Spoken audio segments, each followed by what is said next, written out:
One in Nigeria then so called Eribegba. Nigeria to fail in education, to fail in health, infrastructure, one failing, who cannot fail, a one failing body and so called running by him. Who hope with check by, will let you mommy.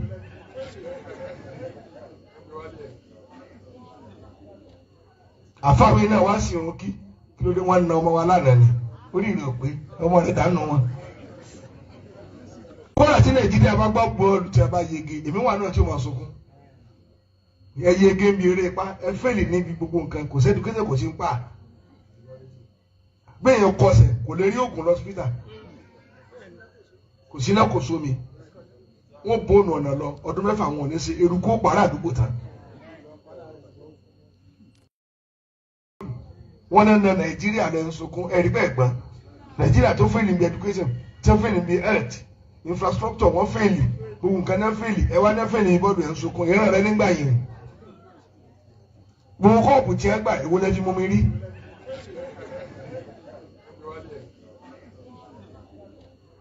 Àfáwé náà wá sí òun kí ló dé wọn na ọmọ wa lánàá ni ó rí ìrìn òpé ọmọ rẹ dànù wọn. Kọ́lá tí Nàìjíríà bá gbọ́ bọ́ọ̀lù tí a bá yege èmi wà náà tí ó máa sunkún. Ẹ yege ń bi eré pa ẹ fẹ́ẹ̀lì níbi gbogbo nǹkan kò sẹ́ni kéde kò sí ń pa gbẹ̀yìn kọsẹ̀ kò lè rí oògùn lọ́sípítà kò sí náà kò sómi wọ́n bóònù ọ̀nà lọ ọdún mẹ́fà wọn ò ní ṣe eruku pàrọ̀ àdúgbò tán. Gbogbo ẹ̀yin ọmọ ọ̀dọ́ tá a jọ ń káàkiri ọ̀dọ́jọ́ ni wá ẹ mọ̀ jẹ́ kí a fi àyè gba Fúlàní lórí ilẹ̀ àwọn bàbá wa ẹ mọ̀ jẹ́ ká bú ọba mọ́ ẹ mọ̀ jẹ́ ká bú jòyè mọ́ nígbà tá a la fẹ́ jà fún àwọn ọ̀rẹ́ wa táwa ń kọ́kọ́ ń bú ọba tá ń bú jòyè èmi náà ṣe bẹ́ẹ̀ rí bọ́mọ pẹ́rẹ́ àmì padà ẹ mọ̀ jẹ́ ká bú àgbààgbà kankan mọ́ ẹ mọ̀ bolóṣèlú kankan àwọn ẹ̀rù kálukú ń bẹ̀rù wọn ò lè sọ̀rọ̀ ọba ò lè sọ ìjòyè lè sọ ẹ jẹ́ ká ronú ẹ mọ̀ jẹ́ ká bá àwọn bàbá wa jà mọ́ ẹ mọ̀ jẹ́ á bú wọn mọ́ ẹ mọ̀ jẹ́ á ṣe wọn ra wọn ara pẹ̀lú wọn àwọn àgbà tó bá jó lóṣèlú tá a bá fẹ́ kọ́ wọn rẹ̀ wá lọ́wọ́ á gbé wọn mọ́ra á gbé wọn mọ́ra ni à ní bú wọn mọ́ ẹ mọ̀ jẹ́ á ṣèjẹ̀gbọ́n ẹ mọ̀ jẹ́ á dàlúrú a lè gba ẹ̀tọ́ wa láì ṣèjẹ̀gbọ́n a lè gba ẹ̀tọ́ wa láì yìnbọn a lè gba ẹ̀tọ́ wa láì dàlúrú gbogbo protest mo ṣe ní ìlú Nàìjíríà mi ò rí ibi tí mo ti ẹnìkan lè sọ pé mo pààyàn tàbí mo jó nǹkan náà tàbí mo bà nǹkan jẹ́ mo lọ písù torí pé olówó lèmi náà tí ò bá sólówó lára ń dì mọ́ gbogbo nǹkan tọ́lọ́run fún yàn lọ́lọ́run fún mi mi ṣe tálákà tó dé pé mo dìde fúnjà Yorùbá big man ni mi àwọn tó jẹ́ ọ̀rẹ́ mi tó súnmọ́ mi tó ní owó ní kí ni mo wá lọ bẹ̀ pé sọ́wọ́ lè mi mò ń fẹ́ ni kí n sọ yìí tí mo fẹ́ mo ní ìsọ̀rọ̀ owó àní ọ̀rọ̀ ìran mi ni mò ń sọ kí n wọ gbowó kí n gbéra kí n pé mò ń lọ ọ̀dọ̀ ọba gbowó mò ń lọ ọ̀dọ̀ oníbodè òfin gbowó kí n kójó wọlé kọ́kàn mi balẹ̀ kí n dá wa mọ́tò kí n mọ́ rìn bọ̀ kí Fúlàní mọ́ dá mi dúró títì kí n délé kí bàbá sọ pé kí n gbé tírélà sùn kí n mọ́ gbé lọ àwọn bàbá wo lè lóko mọ́ wọn ò lè lóńdò ẹ jẹ́ ká fọwọ́sowọ́pọ̀ ká ti àwọn bàbá wa lẹ́yìn ká dá security ti wa lẹ̀ ká sọ fún wọn kí wọ́n bá wa fọwọ́ tì í ká lé wọn kó nu oko wa ẹ ṣé mo dúpẹ́ Jésù Olúwa wa. KOIKIMEDIA, we're bringing the world closer to your doorstep.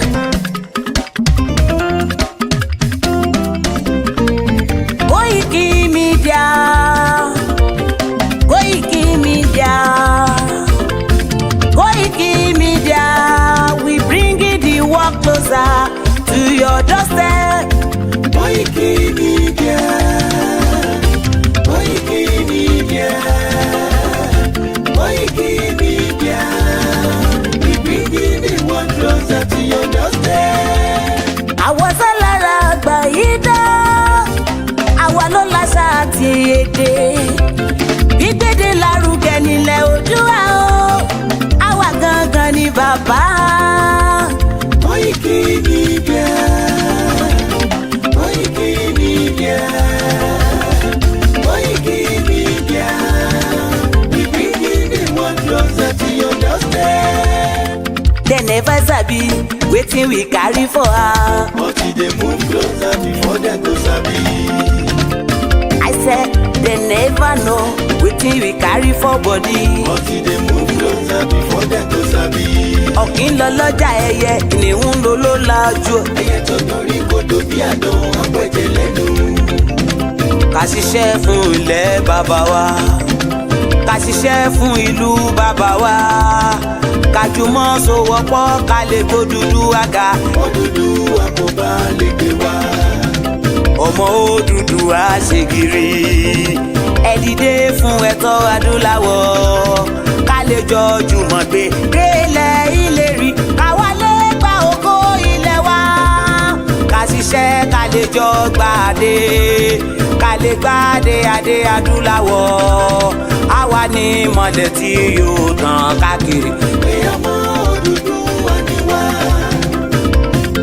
Koiki Media àwa là ń gbé tó lárugẹ. ètò tó gbójú owó tí wàá mọ̀ ní. kásá ẹgbẹ́ polówó ọjà wà kájé bùgbà yín jẹ. ètò tó gbójú owó tí wàá mọ̀ ní. à ń gbé tó lárugẹ à ń gbàsà lárugẹ. ètò tó gbójú owó tí wàá mọ̀ ní. news and sports ẹ máa rí gbọ́. ètò tó gbójú owó tí wàá mọ̀ ní. ọmọ Ìjẹ̀bú alárẹ̀ mi ló ní kí n máa ké tantan Koiki Media ọ̀rọ̀ lágbájúmọ̀ mi o máa bá ṣẹ̀rẹ̀ lọ ọmọ Yorùbá nìyẹn ọmọ Yorùbá tata o à ń gbádùn rẹ ọmọ Ìjẹ̀bú alárẹ̀ mi ṣẹ́yìn ló máa fi dìbò tẹ̀ mọ́lẹ̀ o. ẹ̀yin lọ́mọ onígbò máa ń dé mádémádé ẹ̀yin lọ́mọ onígbò máa wọ̀ o igbó máa wọ̀ gbàjòjì ò gbọ́dọ̀ wọ àjòjì tó bá wọ bẹ́ẹ̀ á bẹ̀rẹ̀ ní ẹbọra. ẹ̀yin lọ́ máa náwó kóyìnbó tó dé ìgbà tó yìnbó dé o owó náà dẹ́ tún pọ̀ sí o Koiki Media ṣàwa ní bàbá. Koiki Media àwọn ní bàbá. Koiki Media àwọn ní bàbá. Àdáńtọ́ àtúnpèrègèdè. Koiki Media àwọn ní bàbá. àwa là ń gbé tò lárugẹ jẹ́ ká jọ gbọ́ o. Koiki Media àwọn ní bàbá.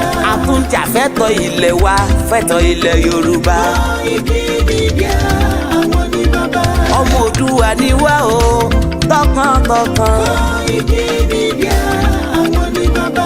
ikú tí ó ṣe bí lébi òsì àdìmú bàbá iyọ̀. Koiki Media àwọn ní bàbá. we bring you work closer to your doorstep. Koiki Media àwọn ní bàbá. afẹ́fẹ́ tó ń fẹ́ òòdùn kan kí oko lára ni. Koiki Media àwọn ní bàbá. àpèrègèdè Olódùmarè ló fún wa ṣe. Koiki Media àwọn ní bàbá. gbogbo ayé ẹ gbọ́ àwa ní bàbá o. Koiki Media àwọn ní bàbá. ẹ máa bọ̀ wá ẹ gbé polówó ọjà yín wá o. Koiki Media àwọn ní bàbá. Odùduwà lágbèdá ní òtítọ́ lágbèdá ní. Koiki Media àwọn ní bàbá. a kì í sọ̀dálẹ̀ a kì í sóní kẹta. Koiki Media àwọn ní bàbá. a dúró tán a tún pèrègèdè. Koiki Media àwọn ní bàbá. Koiki Media we bring you work closer to your doorstep. àwọn ní bàbá. Koiki Media is around. to give us latest. is around o. to give us latest. ladies and gentlemen ẹ mú kalẹ̀ sílẹ̀ ẹ tẹ́tí ẹ gbọ́ ètò tó kojú gbogbo. ladies and gentlemen ẹ mú kalẹ̀ sílẹ̀ ẹ tẹ́tí ẹ gbọ́ ètò tó kojú gbogbo. Koiki Media is around. to give us latest. Koiki Media, we're bringing the world closer to your doorstep. Koiki Media, we're bringing the world closer to your doorstep.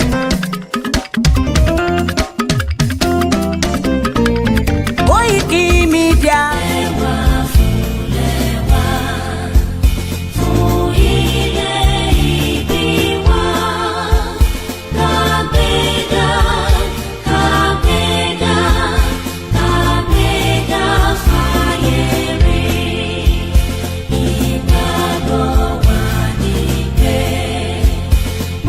Beru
A máa tún dé bí a ti ṣe ń dé ní ọ̀sán yìí ní ọjọ́ kẹrin oṣù kẹfà ọdún 2024.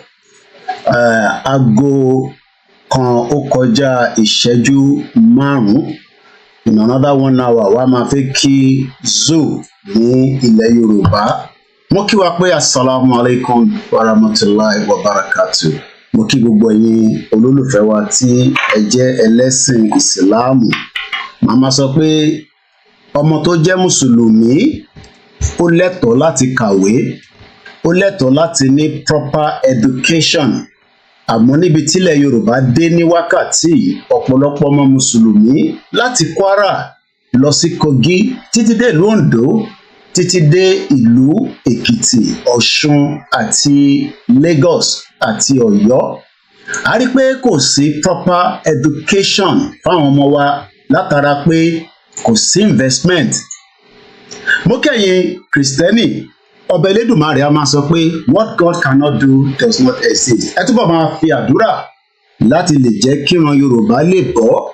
Ọ̀pọ̀lọpọ̀ ọmọ Kristẹni ni kò láǹfààní àti lọ síléèwé mọ́ látara pé iléèwé tí wọ́n ń lọ kò sí àyè fún wọn mọ́ bí ti bàbá Awólọ́wọ̀ ṣe ṣe.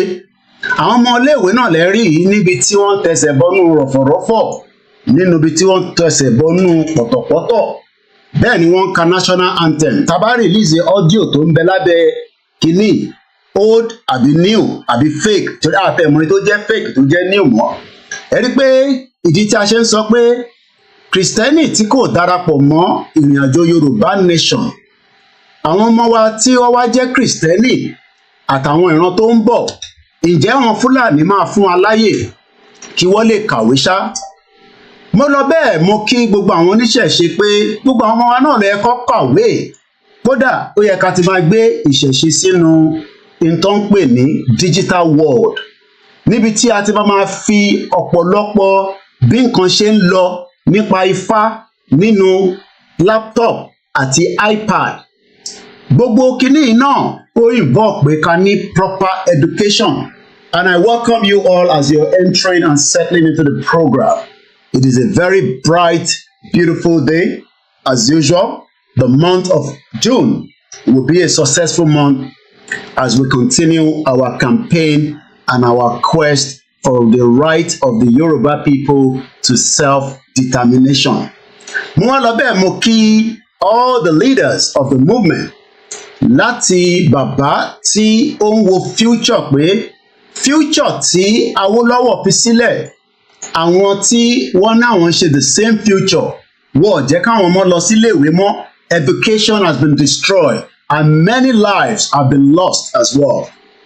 And this is one of the reasons why Professor ADEBANJI Akintoye have instructed all the medias, including myself, pé ká jáde ká sọ fáwọn èèyàn wa what it will entail when you support a Yoruba nation vision. And tá bá dẹ̀ wo bí tílẹ̀ Yorùbá dé ní wákàtí, tí a bá wo the education of the Yoruba people that has been destroyed by the Fulani Caliphate and the selfish Yoruba politicians today, our youth and our children can no longer be represented properly. Ìyẹn ni bàbá Akintoye ṣe ní kí n sọ fún gbogbo ọmọ Yorùbá pé we shall revive and strengthen our education. This is the 3rd week of the conversation. Taba ti miss the first 2, you will go and look for it on our platforms where we are streaming. But ẹ máa rántí pé KOIKIMEDIA platform is already shadow banned by the social media that doesn't want our message to travel to different parts of the globe. But we are pushing as well. We are making sure that the message of the Yoruba nation can go to different lands and different places. And that is the reason why we cannot give up on the vision tí a gbé dání. Ẹ jẹ́ ká gbọ́ èlé sí i, mò ń padà bọ̀ láì tí ì dìde lórí ìjókòó.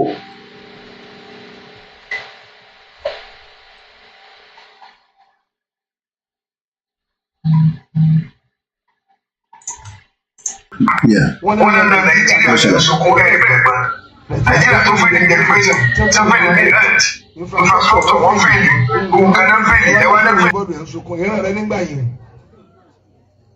gbogbo kọ́ọ̀pù tí ẹ gbà èwo lẹ́jú mọ́ mi rí.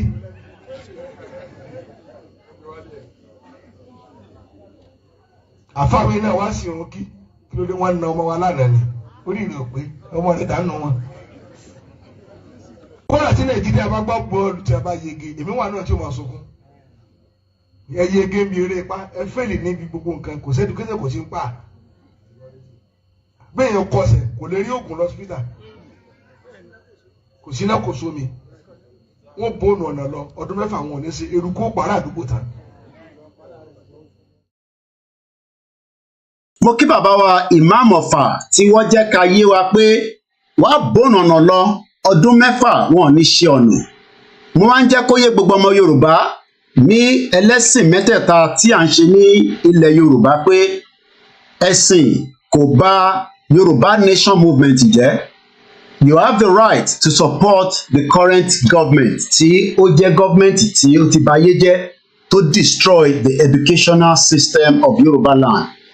Today is the third day or probably the second day if I'm right látara program tá à ń bá lọ yìí ní Tuesday. Ẹ jẹ́ n kí gbogbo ẹ̀yin èèyàn wa ká tó bẹ̀rẹ̀ sí wọnú ètò lọ díẹ̀díẹ̀. Let me first bring my face back out again. Ẹ mọ̀ pé tá a bá ti ń lo software that means pé iṣẹ́ pọ̀ tá a fẹ́ fi sọ̀rọ̀. This program will go all the way to 3 hours. Ẹ̀yin tẹ́ wà lórí Mixlr ẹ fún wa ní another 1 hour an hour and the Mixlr will be on. But for now, just enjoy it from all the platforms. Mo kí àwọn KOIKIMEDIA there. The Mixlr is not live yet. It will be on in the next 1 hour.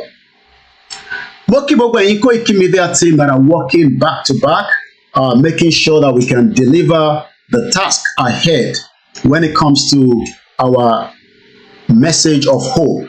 Mo ti kí bàbá Akintoye mo á lọ bẹ́ẹ̀ mo lọ kí olóyè ọmọ Adéyẹmọ Ìgbòho Òòṣà. I'm sure that when CSI see these kind of videos, it will probably be very, very angry pé kí ló dé kí la ṣe tí gbogbo àwọn ọmọ wa ní ìlú Ìbàdàn ní 33 local government ní Lagos state ní Ogun state ní Ọ̀yọ́ state ní gbogbo ilẹ̀ Yorùbá títí dé Kwara, Kogi, Ọ̀ṣun àti Èkìtì tí àwọn ọmọ ò lè lọ sí proper quality education. I welcome you to the broadcast. My name is Yomi Koiki. Nígbà tí mo ti wá kí olóyè Ìgbòho mo kí Ọ̀túnba Adémọ́lá, the deputy of the YSDM. Àwọn wo ni wọ́n ń pè ní YSDM in case tẹ́ ẹ̀ báyìí ti mọ̀ wọ́n. The YSDM represent the Yoruba self-determination movement. Àwọn náà wá máa wò pé kí ló dé tí ìran Yorùbá tó wá ń lag behind. It is because àwọn tó yẹ kó ṣiṣẹ́ kí gbogbo nǹkan fi létò wọ́n ní Nàìjíríà ni àwọn gbè sí lẹ́yìn. Bọ́dọ̀ bẹ́ẹ̀ mo kí gbogbo ọba ilẹ̀ Yorùbá títí dé ìlú Ìgbòho. Mo kí bàbá wa Ọ̀jájá the second Ọọ̀ni of Ifẹ̀. Mo lọ bẹ́ẹ̀ mo kí gbogbo ọba títí dé Àwùjalẹ̀.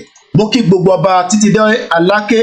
Mo wá ń kí gbogbo wọn pé ṣé bí a ṣe ń rí àwọn ọmọ wa tí wọ́n lè lọ sílé ìwé dáadáa ní jẹ́ pé school ní gbogbo towns, communities ó ti wà dilapidated tó jẹ́ pé wọ́n ti gbé wa padà sẹ́yìn. That even this current dispensation has only put 7% when it comes to the budget for education. And these are the reason why Tashin sọ pé a lè continue in this direction. Àwọn tí ó jẹ́ kó gbóhùn sókè àwọn orú bàbá báyìí they refuse to put their face up anymore. Kàkà bẹ́ẹ̀ àwọn set up private university ìyẹn Afẹ́ Babalọ́lá. Kàkà kó support his self-determination, he is more concerned about the interest of his own, where many Yoruba people will not be able to attend some of those universities àti gbogbo àwọn churches tó dá university sílẹ̀. There is nothing wrong to have private universities, but how many Yoruba people, how many of our people can attend all these institutions? And these are the reasons why we are concerned that kò lè continue by. And we can only continue to use platforms like ours and many other to educate. Àwọn Afẹ́nifẹ́re náà rí gbogbo ẹ̀ bó ṣe ń lọ. kàkà kí olúkálukú wa ká dúró dáadáa pé etí bàbá Awólọ́wọ̀ ń sọ pé ọ̀rọ̀ Nàìjíríà tí wọ́n amalgamate is no longer visible, is no longer working, and we should find a solution. Mo ń gbọ́ broadcast àwọn ọmọ Biafra kan lọ́sàn-án ìkan náà àwọn media wọn, and while he was going through that, wọ́n bí Nnamdi Kanu pé, would you prefer that this country called Nigeria, do you want it to go into another civil war? Èmi wá wonder pé sí nínú ogun, but 29,000 Yoruba people have died from terrorism. What about those that have died from not able to attend quality, proper education?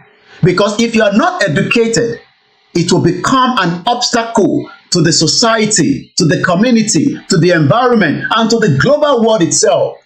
And these are not the vision that we want. Whether Tinubu likes it or not, he cannot pump up the educational budget bí Baba Awólọ́wọ̀ ṣe ṣe during the 1950s. Tinubu ti gbé gbogbo budget yẹn ó gbé báyìí. Kàkà kó fi owó sínú education, he has pumped 33% into debt servicing. And that cannot sustain the Yoruba people and many Nigerians that are living in the contraction known as Nigeria. And this should mean that every single Yoruba sons and daughters should be more concerned today that àwọn terrorists tí wọ́n pa wá lẹ́nìí, tí wọ́n pè ní banditry, that I still don't understand why President Bola Tinubu continue to live in denial by telling us that these are bandits, knowing fully well that they are full-blown, grown-up terrorists tí wọ́n lè pààyàn, tí wọ́n lè báyàn sùn, tí wọ́n lè pàdíyà, tí wọ́n ń ṣe gbogbo jàǹbá nílẹ̀ Yorùbá lẹ́nìí, is because the North did not educate all the alimajiris tí ó ń bẹ nínú North. Àwa náà gbọ́dọ̀ wá allow káwọn ọmọ wa kí ó di pé they will not be able to sustain in the next 30 years, in the next 50 years, because ẹni tí ẹ bá educate lẹ́nìí ó ń padà bọ̀ wá sanjọ́ fún gbogbo wa, whether we like it or not. Àwọn òyìnbó tó kó wa papọ̀, wọ́n mọ̀ pé àwọn bá wa, wọ́n love education, wọ́n love pé kí ọmọ Yorùbá kó kàwé, because a ti ń kàwé, and all that will be discussed during the program. All you can do for me is to share.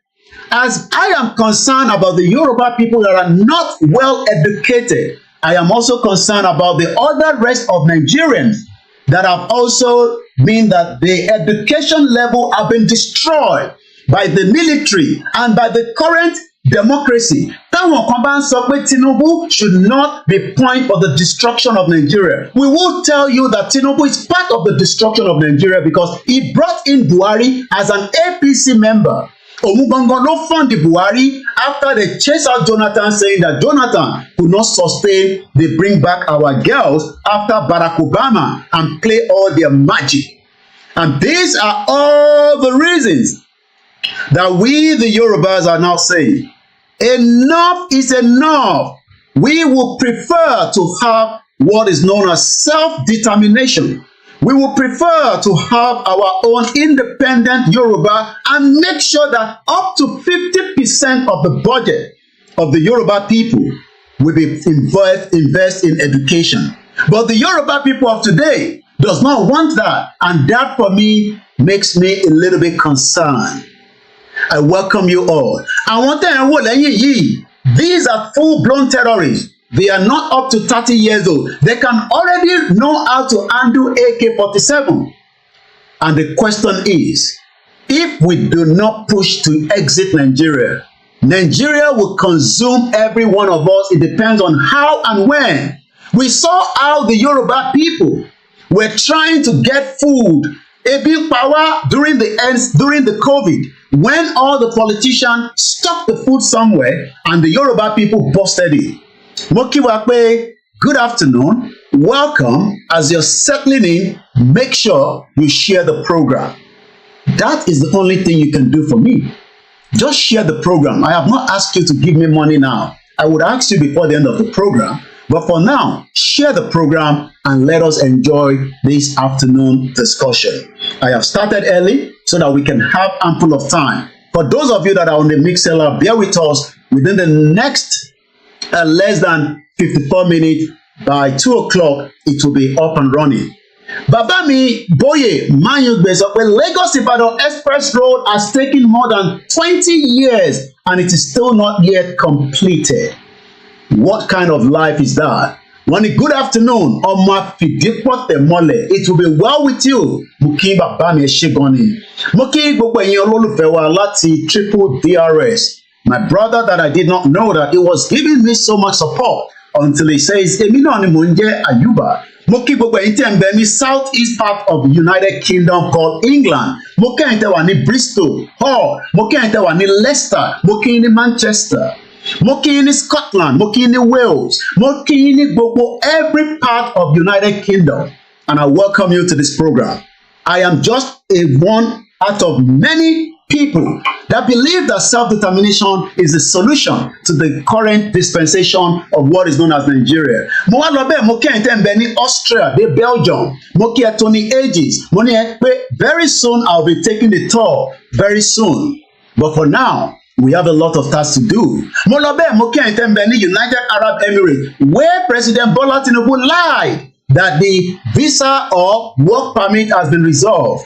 United Arab Emirates continue to steal our gold by making sure that there is danger, putting guns and everything. And don't tell me there's no evidence. We know that because even our sister broadcasts have told us that gbogbo gold tí wọ́n kó jáde ní Ọ̀ṣun State end up in United Arab Emirates. And that means that àwa tó yẹ ká wà educated, industrialized, and become one of the global way that people can come and buy our gold, we've end up become the puppet and the poor people.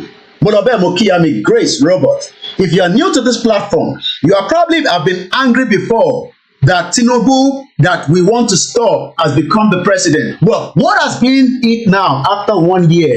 It has become poverty, it has become blood-sucking, as many people are now crying on a daily basis being power. Mokia Sikiru Alani Stone Cold, good afternoon. Shout out to those of you that have joined us on the Instagram. I know some of you will probably watch it for 10 seconds and you're off. Akinsoro Alifanshani Bibai. It is afternoon broadcast. Akinsoro ọkùnrin àtọbìnrin bára wọn sùn. Àkínṣe dating site. Àkínṣe matchmaking ní Bibai. What we are more concerned on this platform is we want a future where you have a top quality education, not the one that is given to you by this fraudulent APC under the Bola Ahmed Tinubu. None of you needs to believe me, but one day, those of you that are still in support of that zoological country that British created for their own selfish interest, this is built in United Arab Emirates. Mo ti sọ fún yín rí. This building then rí, it cost $80 billion ni wọ́n fi kọ́. That is an Hindu temple in an Islamic country. Máa jàjà ẹ̀sìn. Máa jàjà ẹ̀sìn. When the world is progressing, where the world is connecting, you are there supporting an evil country. Mo lọ bẹ́ẹ̀ mo kí Peter Pan, a very good afternoon. I am on a full broadcast. I can tell you that right here it is all locked down in my little confinement from my own studio from the house, since I don't have enough money to go and rent a place. So I currently use my own space. I convert it. So when I'm not using the mobile phone, I want to see every comment coming through. Daniel Oyedeni, United Arab Emirates has banned a lot, and even I don't think their airline is flying into Nigeria. Molobe Moki, Medo Sani Baba, only good afternoon, White Lion, Ijoba Italomoki. I am not fighting those that support Bola Tinubu, but we are worried that Tinubu could not afford to give us 40% budget in education. Rather, it was forced to write a budget of 7% for education. And that is why many of you do not have the basic things that you should have. Let me just play that back again, because èmi máa ń like a practical, because practical gangan ni ó máa jẹ́ kẹ́ mọ̀ pé in tá à ń sọ níbí báyìí òtítọ́ ni. So let's listen to this one more time. Wọ́n náà na Nàìjíríà lẹ́ ń sunkún ẹ̀rí bẹ́ẹ̀ gbọ́n. Nàìjíríà tó fẹ́ ní bí education, tó fẹ́ ní bí health, infrastructure wọ́n fẹ́ ní. gbogbo nǹkan náà fèlì ẹ wá náà fèlì bọ́ọ̀dù ẹ̀ ń sunkún ìran rẹ nígbà yìí gbogbo kọ́ọ̀pù tí ẹ gbà èwo lẹ́jú mú mi rí.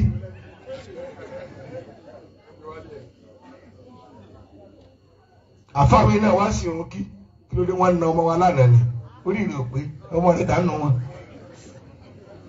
kọ́lá tí nàìjíríà bá gbọ́ bọ́ọ̀lù tí a bá yege èmi wà náà tí ó máa sunkún.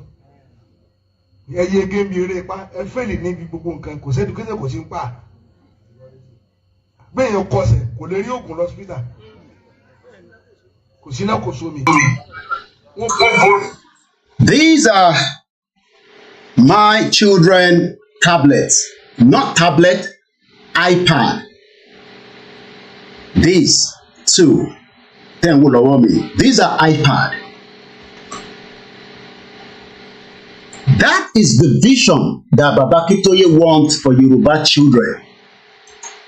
Kò ń ṣe pé káwọn ọmọ máa lọ máa ta omi, kọ́ lọ máa ta wóróbo. Baba Akintoye wants the vision that your children will also come back from school after they've had a lot of opportunities and they can return back home and log into their own tablet, whether it's a Samsung, whether it's a Lenovo, whether it's a whatever model of tablet that you are using, and they can log in, and which is what I'm going to do. They know the passcode. I'm okay.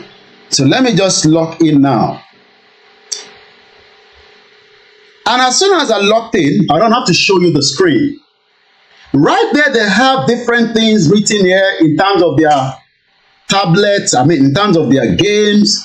But there is something unique to one by Toba Denisi. Go and take your iPad. There is time for everything. This is the vision tí Baba Akintoye sọ fún ọmọ Yorùbá that they refuse to listen. Mo kí ẹ ní gbogbo Miami easy. Mo kí ẹ lẹ́ẹ̀kan sí Mr. Waris Jinobi Ajọ́ṣàìsùn ni. This is the second program for the day. I was already had 2 hours program. Kò ní rẹ̀ mí, kò dẹ̀ ní rẹ̀ yín náà. I have told you, I will educate you. Kò ń sọ̀rọ̀ jà. I have been told not to curse anymore, but not the politicians. But the average people, I will just let it go for now. Because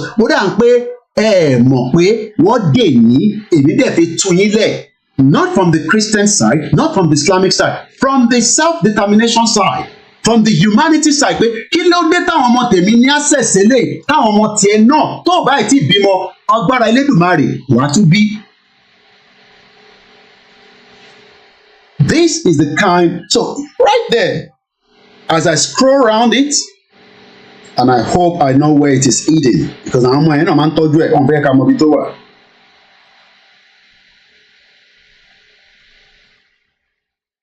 And there is something called mathletics. Right there, it tells them to sign in. And Tobadet is signing straight into this. It is already connected through the server straight to their schools. One, Viking, good afternoon. Jimmy, good afternoon.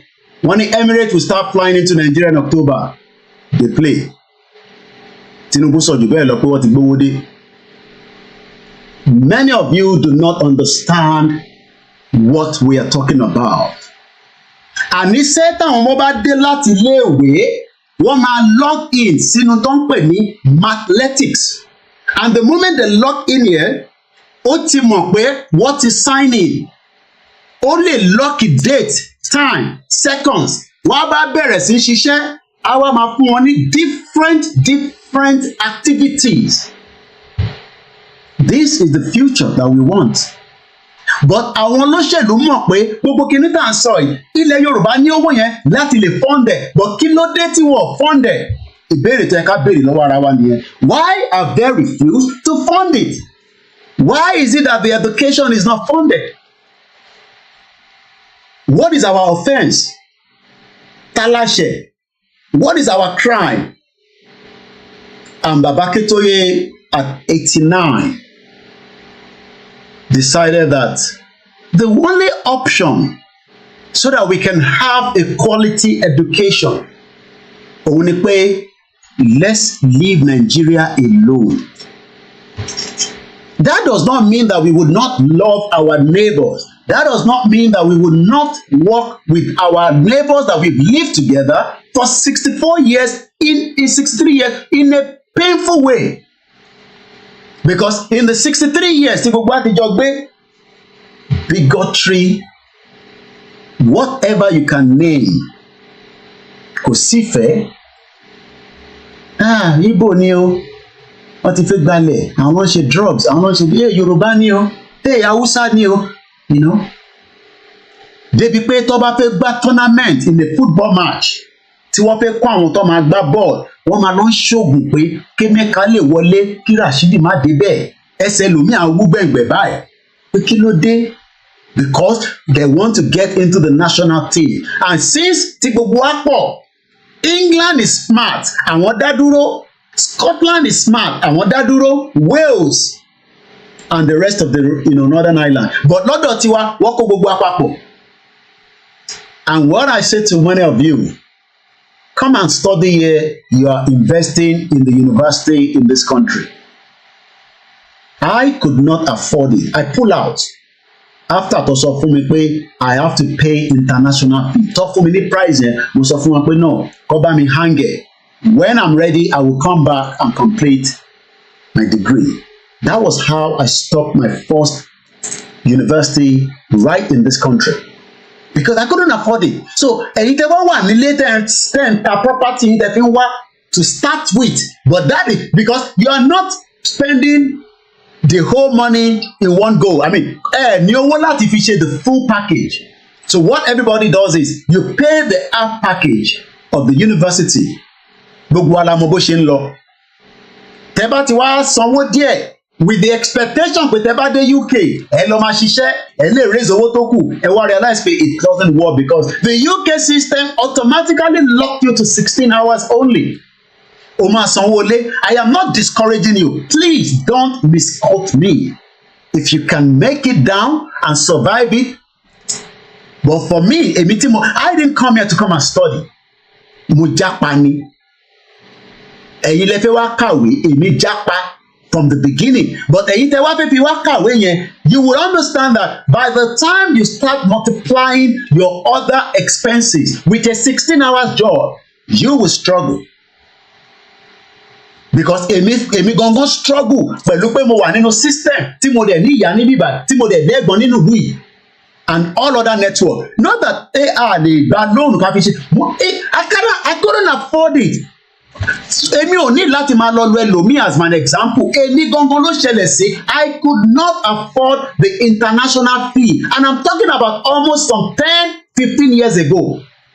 After tó gbé bíìlì yẹn wá, tó sọ fún mi pé for me to continue. After I told them that I live here, but nígbà tó wá ní you live here, ẹ mọ̀ pé mi ti wà nù system kí tó wọnú university. Kò ń ṣẹ̀yìn tẹ̀ ṣe ń process ẹ̀ because I came with a visa that I went for the appearance in Abuja in 1998. Ẹ̀yin tẹ̀ lọ́kì nísìn, kò sẹ́ni kankan tẹ́ ń bá yín interview, bóyìnbó sọ̀rọ̀, èmi bóyìnbó sọ̀rọ̀ ni, ìyẹn lòyìnbó mi ṣe dúró tata mátẹ̀ntà bọ́ díẹ̀díẹ̀. Mo lọ bóyìnbó ṣe interview ní Abuja ní 1998.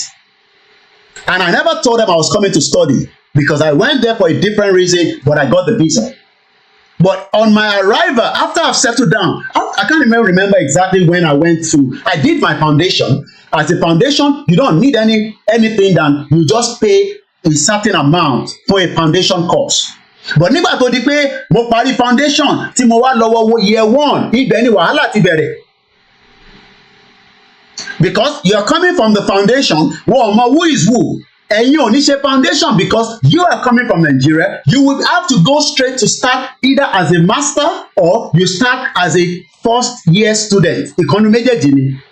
But èmi láǹfààní àti ṣe foundation. Your foundation will not guarantee a student visa. Everybody knows what I'm talking about. Mo kí bàbá mi Kúnlé Ṣítà, mo kí àmì Ṣódẹ́yìndé.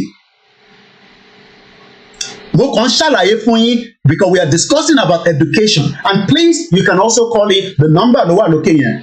Tó bá jẹ́ pé rọ́ ni mò ń pa tẹ́lómi náà kò go through tèmi go through. But abá ń sọ fẹ́yìn tẹ́ wà nílé is not to discourage you from coming to United Kingdom. Triple DRSA is a fact. that failed in everything. Just look at where the children are. I can reduce it a little bit so that you can see the condition of what they've done to the life of our people. The whole program today will be on education. We can go from one end to the other. I am still telling you that I did not leave Nigeria to come and become a student, because student visa called me Louis. Student visa called me Louis. So, but before the fact that I live in the system, I apply for a foundation course, which does not need any identification. And moreover, I was able to apply with the Nigerian birth certificate. I got my professional driver license. You can't do it anymore with that anymore. So I was very privileged. This is about some 20 years or 24 years ago. So Mutigba driver license. So I was using my driver license as part of my form of identification. So I want they need the passport, Ottawa University as the foundation course. So, but nígbà tó wá di pé mo fẹ́ lọ ṣe year 1 lọ́wọ́ ń béèrè pé arákùnrin súnmọ́ wa náà. A ti bẹ̀rẹ̀ lecture o mọ̀ pé ìlú ìwọ̀n náà yàn lẹ́gba kò dàbí Nàìjíríà tí lecturer wants to look under the skirt of a student. And eventually, after some months, or I can't remember, ó wá di pé ká sanwó mo á ní mo fẹ́ san home fee. Ó wá ní ó yá bring your right to live in this country. Ló wá di wò mí wẹ̀. Ló bá di kí ni mo sọ wò mí kí n wẹ̀.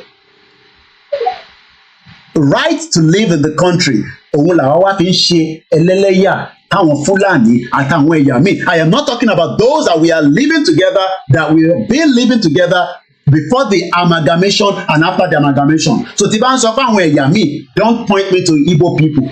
Igbo pọ̀ ní ilẹ̀ Yorùbá. I'm not interested in that. Gbogbo wa ti ń gbé tẹ́lẹ̀. Kódà fídíò àwọn ọmọ Biafra yẹn, I wish I can get that copy, because Nnamdi Kanu was mentioning something that before the amalgamation, everybody was living separately. I don't know whether we were fighting each other, whether we hate each other. Before the amalgamation, when British came, the Igbo people were on their own, the Hausa people were on their own, the Yorubas and the rest. Do you know that we all live in different pockets of that location, geographical location? It is the British that decided that for their own selfish gain and interest to match everybody together after Toti Jawalole slave trade. So whether we were fighting each other before, I don't know, but I don't think anybody can have evidence or say that we were fighting. But now the reason why there's hatred between us and the rest is because our ideology is different. But going back to the education line that we are discussing this afternoon, and this is a live transmission. Today is the 4th June 2024. My name is Koiki. Muki Yawa Sherifat Alabi. And if you comment, it will be of interest. Danilo Ide, thank you so much. And somebody just said here, yes, Baba Akintoye wants us a good life. Koiki náà ṣe enjoy a good life, at least to some extent. So what I'm trying to say, going back to how I could not fund my university because it was expensive. It is not cheap. So eventually I pull out. But today, many Yoruba people that came in on a lighter note, the dollar was still 481 naira to the dollar when they were making it down to UK some 2 years ago. All of a sudden now, Nigeria, the dollar has gone up to 1,004 something. That means, and let's start looking from the behind the curtains. So again, we're going to play a lot of this today because it reflects to the discussion I'm having today. Let's go again while I prepare the other end. One in Nigeria, then so Nigeria to fail in the education, to fail in the health, infrastructure, one failing, who cannot fail it, one failing about and so you're running by him. But hope with your back, it will let you mommy.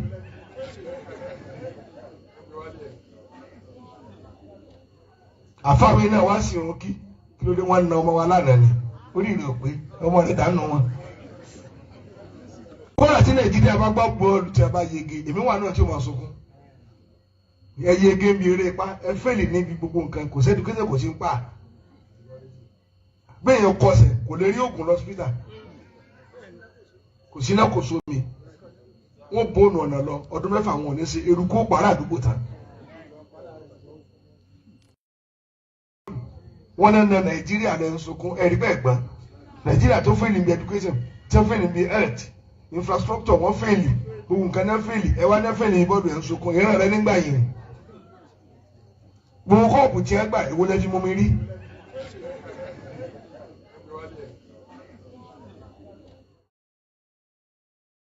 And let's go into it bit by bit. Let's look at some of these data. And like I said, it is important that many of you understand that this is not to discourage you. Láti wá sí UK, lọ́kùnrin kàwé. If you can fund it, anyhow, mo kí bàbá wa Kẹ́hìndé Salami, bàbá mi Lukman Ọláìdé mo kí. And shout out to many of you that have joined me this afternoon. So let's go straight into it this afternoon. Let's look at the UK education system.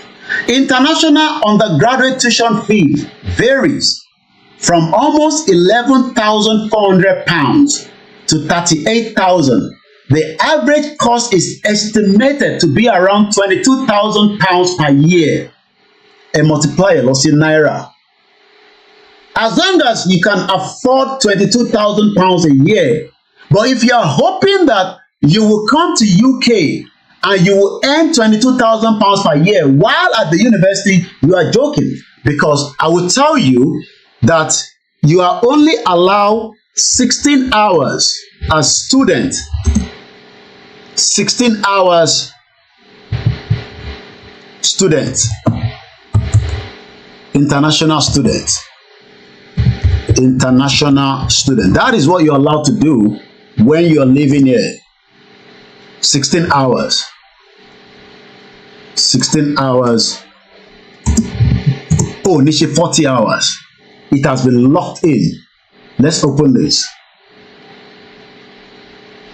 According to UK Council for International Student Affairs, can I work in the UK? Many, but not all student and child student can work. This depends on the type of student sponsor you have. You can find what type of student sponsor you have and their sponsor status in the sponsor type. I'm coming on. Working hours. Now, and this information, like I said, is just to align with our discussion on education, not to discourage you to come to UK and further your education. Moki Babawa Akin Salami. Shout out once again to Waris Jinodu Egbomi àti gbogbo ẹ̀yin tí ẹ wà lórí ètò àtàwọn tó wà lẹ́nu ibi iṣẹ́ tí wọ́n kàn máa ń fi tí kọ́ program yẹn tán ní Koiki ẹ̀fi iṣẹ́ làwà wà bọ̀ à ń tẹ̀lé ẹ̀ Moki Baba mi Victor. Once again, remember that you will need £22,000. Don't ask me to convert it. You do so yourself and let me know how much that costs when it comes to Naira. If you can afford it, please come down to UK and do your studies. If you cannot afford it, then maybe you might want to look at another route that you will need to live in UK. But as a student, if you have permission to work, working hours in time, that means paying back to our new school, must not exceed between 10 to 20 hours a week. You can work full-time outside the term time. However, it is important that you check any limit on work that your university, college, or school imposes or recommends that you do not exceed. To be exceeded, or might backfire. You would have problem with it. If you exceed it, you might be wondering at Koiki, but no, they will know because you have what they call a system that has been set up to monitor everything that we do, including what we call your national insurance number. Your national insurance number is the number that is given to everyone, including myself, including each student, apart from ẹni tó wá ṣe visit. But if let's be careful. I am not here doing a program how you get to UK. Listen to the program. I am just educating us, including myself. How much is it going to cost you to get to UK? I don't know. I am not a visa agent. I'm immigration officer. I am a à ń ṣe program yìí látara Yorùbá Nation Education. Ibi tí program yìí gbé wa dé lẹ́nu ni a fi ń sọ̀rọ̀ yìí lórí. Bẹ́ẹ̀ ṣe fẹ́ wọ UK, I don't know. I am not visa agent. Just follow the program and pick whatever you can pick out of it. You would have what they call national insurance number. The national insurance number is proving your identity, and you will not go beyond doing that hours. That is why the students, Tiwode, they are complaining. Nigerian students in the UK. Àwa dẹ̀ la wá kàwé jù nílùú yìí.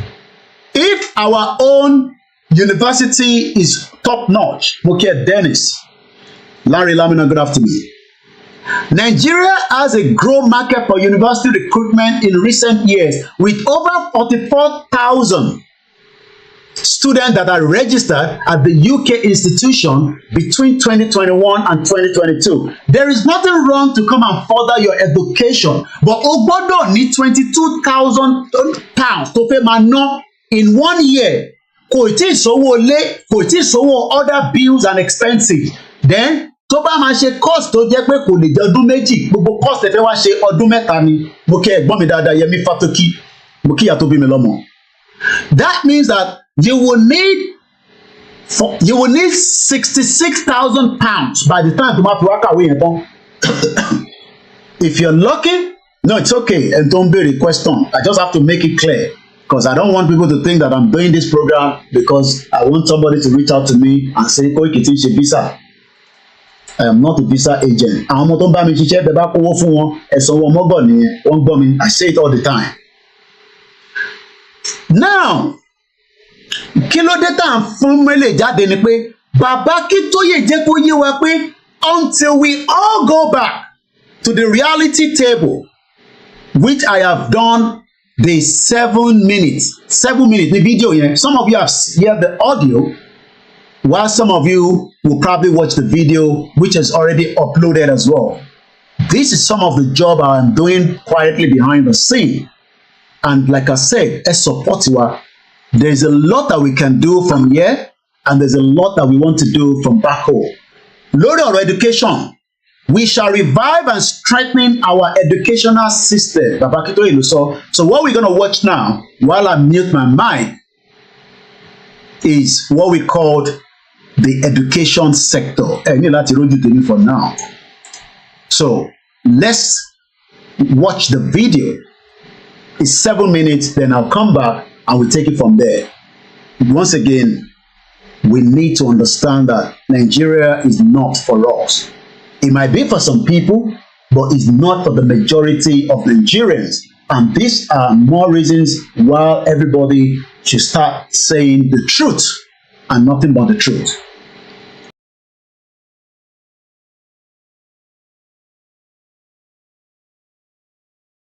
Good news. Part 2. Prosperity in our ORILEEDE Yoruba by Professor ADEBANJI Akintoye. Introduction. In the following pages, I try to present the glorious picture of our soon-to-come country, our ORILEEDE Yoruba. I try to describe the dreams that are impelling millions of Yoruba men and women in all countries of the world to engage seriously in the Yoruba self-determination struggle, to come together in countless self-determination organizations and clubs, to keep awake for many hours night after night, putting ideas, from their disciplines and professionals in writing about our soon-to-come country shall be great, prosperous, and powerful in the world. God Almighty made us Yoruba people a great people of talent, intellect, and skills, and large numbers of us are now pouring out those gifts into the ideas that will make our country one of the greatest and most famous countries in the history of the world, and that will make us Yoruba people a loving, laughing, humiliated family of happy and contented men, women, and children. A lot of the intellectual and other effort by our people come to me as father of our self-determination struggle. Altogether, they make me humble, happy, and proud. Employing my own speciality and insight, I hereby put forth, point by point, the main items of what I perceive to be our nation's purpose, determination, and expectation. I urge all my Yoruba people to read it. I urge each to endeavor to bring the benefit of his or her speciality to bear on any of its various points. In its totality, this is a manifesto from those of us who are fighting for our sovereign Yoruba nation, our independent Yoruba country separate from Nigeria. I live in the unwavering faith and hope that our Yoruba country shall soon be free, and that thereafter we shall see the glory of God upon the life of our free and sovereign Yoruba nation and upon all of us Yoruba people. We shall revive and strengthen our education. Education is the greatest enterprise of modern Yoruba people. From the coming of schools to West Africa in about 1840, the Yoruba led the rest of Africa in education. Free primary education started in 1955 in the Yoruba Western region, widening the gap very seriously. But since the independence of Nigeria in 1960, various factors have combined to rob the Yoruba gradually of their lead in school enrollment, in the quality of education. Rejection of education by those controlling the federal government of Nigeria resulted in low budgetary allocations for education. By about 2005, only about 6% of Nigeria's budget was being allocated to education. Remember that in some years of the 1950s, Chief Obafemi Awolowo Western Regional Government was allocating as much as 40% of the budget to education.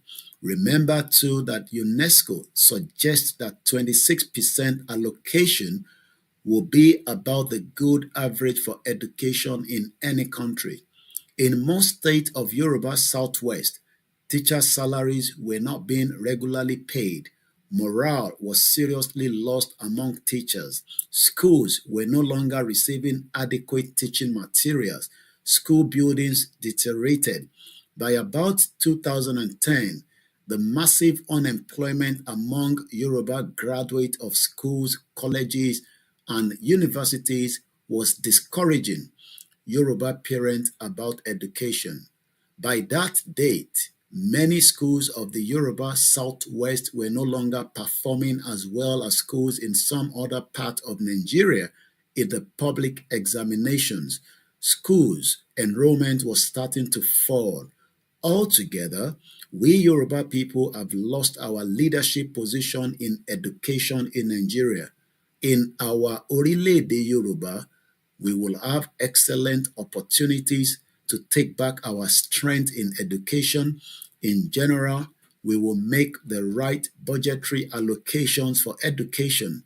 In the first few years, we will provide other funds for revamping the quality of the buildings and the physical properties of our educational institutions. We will elevate the teaching professions to its place as a noble profession. We will provide for renewal learning programs for teachers. We will celebrate a Teachers' Day annually. We will establish performance contests among schools in public examinations. Finally, we shall make all our students computer literate. We will assist our 4 oldest universities, Ibadan Universities, Obafemi Awolowo Universities, Lagos University, Ilorin University, to rise quickly to the ranks of the highest and the best universities in the world. We shall seriously elevate all our other universities too. We will make technology a very emphatic feature of our whole educational system. We will strive to make our educational system and our educational institution rank among the best in the world. We shall have free education for our children up to higher school certificate. We shall then have a tertiary education loan system for university, college, and polytechnic education. We shall create a vocational fund for short-term vocational career programs at home and abroad.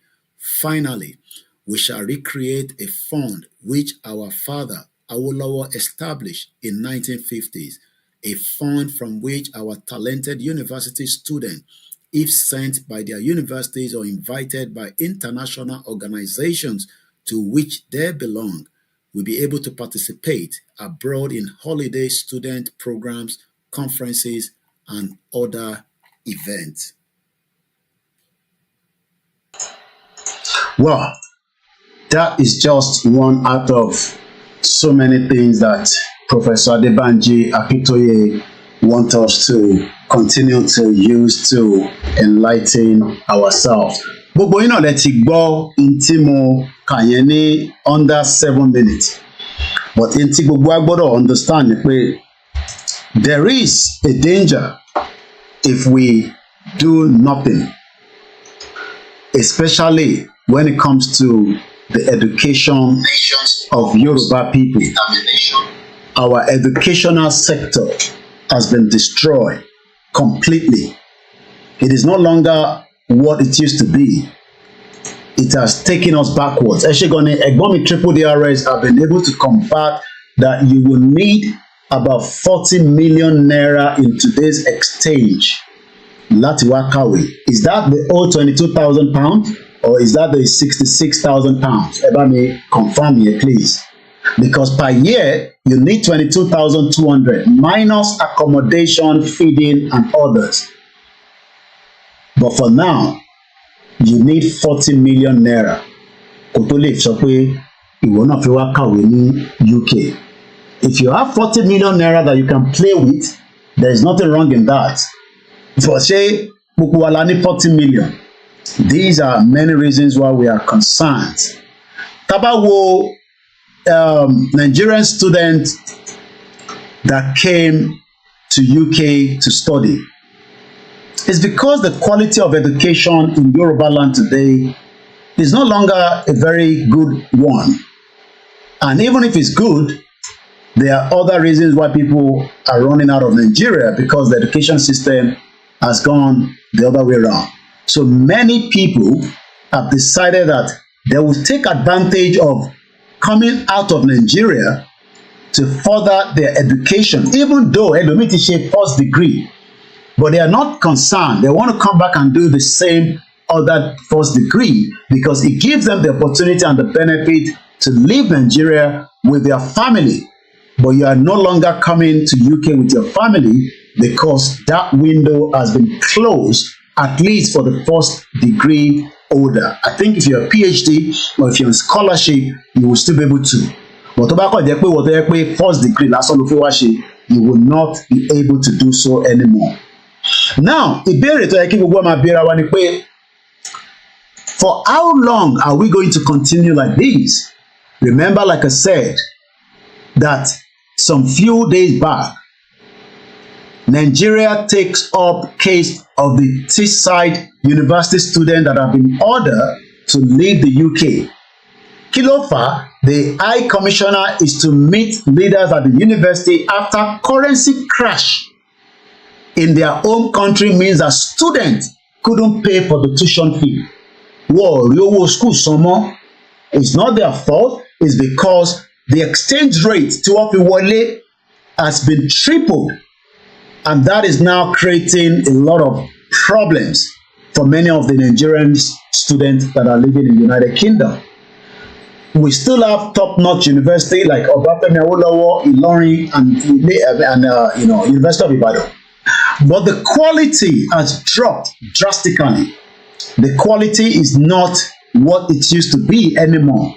And that is creating pressure on the system itself. In 30 minutes, the mixed LR will go live. For those of you that are waiting patiently. Mo ṣe ń sọ fún gbogbo ọmọ Yorùbá pé education kọ́kọ́ jẹ́ the first priority fún ilẹ̀ Yorùbá. According to this write-up from the Guardian, that also says they support the Guardian, fund and independent journalism with £10 every month. Just like baby náà ṣe máa ń béèrè lọ́wọ́ yín, òun lọ́kọ síbẹ̀ yẹn. Support us. You can see gbàgàdà. But tèmi bá gbé tèmi síta nísìn tí bá ní support KOIKIMEDIA. For some of us, not everybody, it looks like pé ó wá ń tọrọ bárà. No. Media ń tọrọ bárà.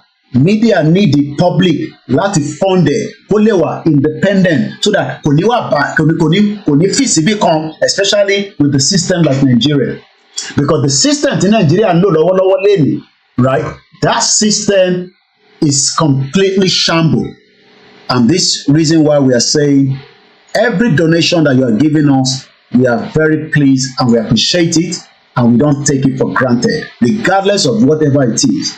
And for those of you that have not been able to do so, maybe because you don't have it, we say thank you so much for your prayers and the love and support for KOIKIMEDIA.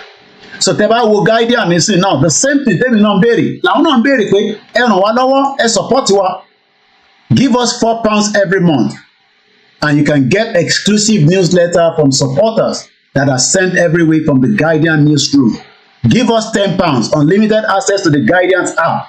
Ad-free reading on all your device, exclusive newsletter, or give us £16. The reward from All Access Digital. So láti £4 up to £16. So I just want to always clarify this each time I have opportunity to use. So let's read further. Delegate from the Nigerian High Commission in London are to meet the bosses from Teesside University to discuss the treatment of a group of students who were ordered to leave United Kingdom after failing to meet tuition repayment. The Nigerian students were left distressed and in some cases suicidal after they were involuntarily withdrawn from their courses and ordered to leave in what has been described as a serious diplomatic issue. Nigeria has been a growth market for university recruitment in recent years. Mo sọ fún yín pé is a business center. According to 2021 to 2022, 44,000 students tó jẹ́ ọmọ Nigeria are registered in the United Kingdom. 44,000. Now, multiply 44,000 here at average of 22,000 or 44,000 by 40 million. That is a substantial amount of money. Some people can afford it without any problem. Peter George says, thank you, Mr. Koiki. You have done very well to educate our people in Yoruba land and abroad to know the benefit of self-determination and the country of their own. It is left for them to make use of this. Thank you so much once again, my brother Peter George. So what I'm trying to explain here, Mukiawa Olubumi Oloyede, is that we are just saying that Yemi Shole, and I know this brother very well. I know him because we've engaged a lot while I was in the Nigerian community. The founder and the head coordinator of the Nigerian Student Union UK accused Teesside University of failing its duty of care. Students were not supported, their mental health and well-being was not considered. Even though international students ni wọ́n ti sanwó díẹ̀, but wọ́n rówó tó kù san. So, ẹ jẹ́ ká tún lọ síbí báyìí. Nigerian students, BBC. They couldn't afford it. And there's also a lot of problem. This is another one. Nigerian students are now seeking help from the food charity. Oh, ẹ má bínú motel, ẹ má bínú la Ajala motel, trust motel, move on screen is about Indoshi show account number la tenkan. I didn't realize that ẹ má bínú that I didn't move it back, you know. So let's go back to this one I was showing you earlier. So gbogbo tí mo tẹ̀ ń show la tenkan tí mo ń sọ̀rọ̀ nípa guidance, support and all that, you didn't see it. So this is the one I was talking about earlier.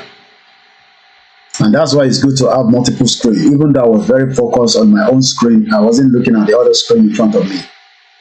So, coming back to this, now, Nigerian students are seeking help from food charity.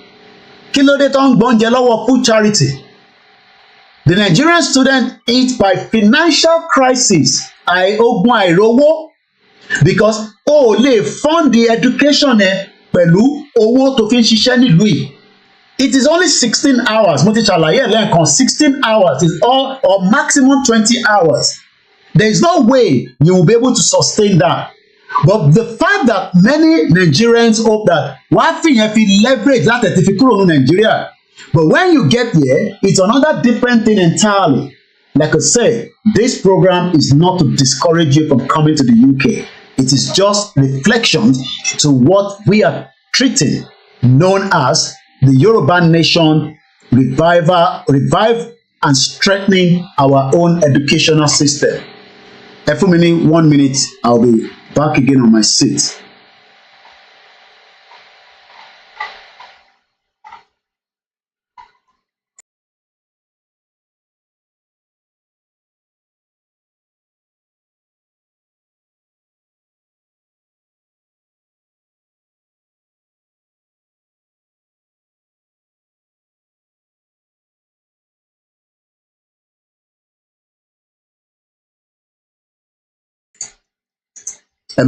So, what I'm just trying to explain, as usual, is that we are all facing these difficulties. Whether you are a Nigerian that is living here, whether you are a diaspora, whether you are a Nigerian that came to study, whether you are just one that have lived in the country for some time, gbogbo wa la wà affected one way or the other. I am affected, you are affected. I have been affected because the opportunity láti lè lọ because it was expensive. I couldn't afford it. So you tell you afford it, they will get stuck. We can't blame you. We blame the country called Nigeria that got you into this mess. So whether you support the dissolution of Nigeria or not, you have left Nigeria and you have now become financial crisis that you have to seek food from the charity shop. Nigerian students hit by a financial crisis make up the majority of clients at the food charity, his manager has said. An economic crash. Did you hear that word? That will be part of what is going to make Nigeria collapse. Because Tinubu will not be able to sustain the economy of Nigeria to allow you as a foreign student, international student, to cope. So, and those of us here, lè pè yàn nísìn tó wà ní UK kò ní kó wá help ẹ láti sanwó school because òun náà ní bills tó ń san every month. Gbogbo owó kékèké táwọn èèyàn kan yọ tó fi ń support ara wọn àtẹ̀yìn tẹ̀wọ̀n nílé àtàwátàwà ń bíbà.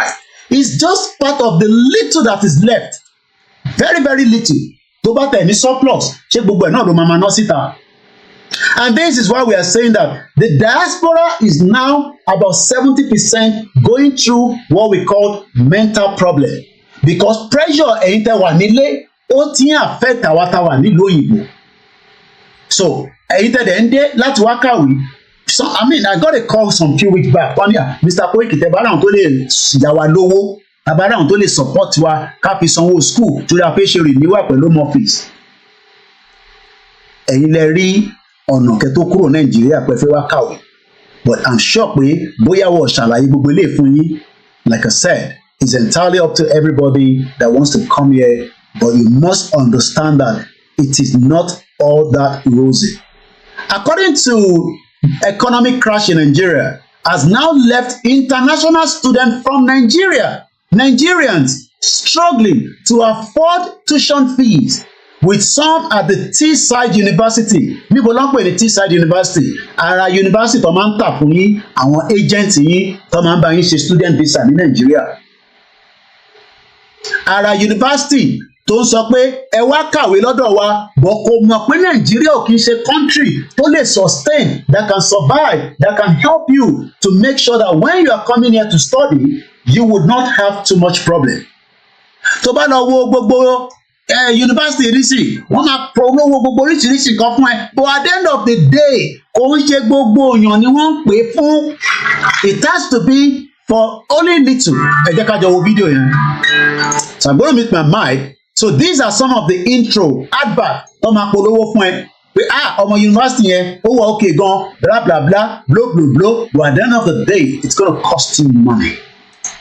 It is not free. And gbogbo eléyìí làwa ṣe ń sọ pé a lè continue báyìí kó o lè work. So let's watch the video and make my.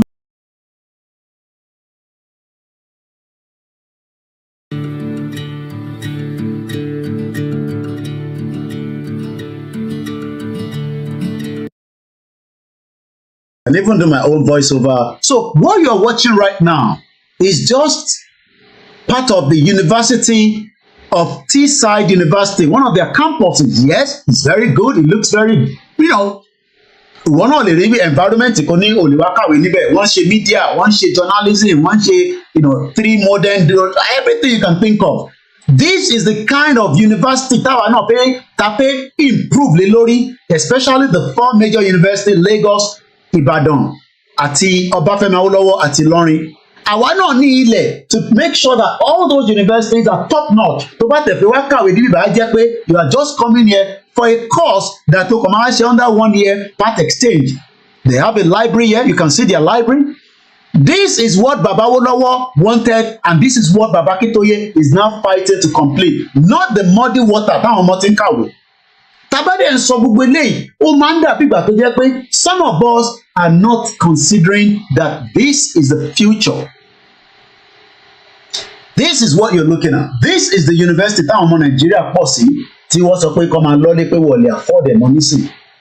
They came, yes, about 2 years ago, some of them probably 1 year ago. Engineering and forensic student, ẹ wo lab wọn. Tó bá pààyàn, you need forensic. Nàìjíríà ló máa pààyàn, lè máa rí pé wọ́n ní wọ́n glove, wọ́n kọ́ máa ṣe gbé báṣabàṣa.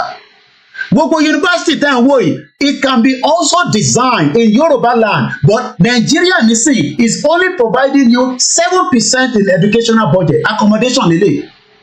Ṣé wọn náà wà rí eléyìí nísìnyí tó máa present eléyìí fún ní Nigeria nisi? Òní ò fẹ́ wá kàwé níbí báyìí, but tó bá máa fi factor 40 million naira tó bá lè afford it.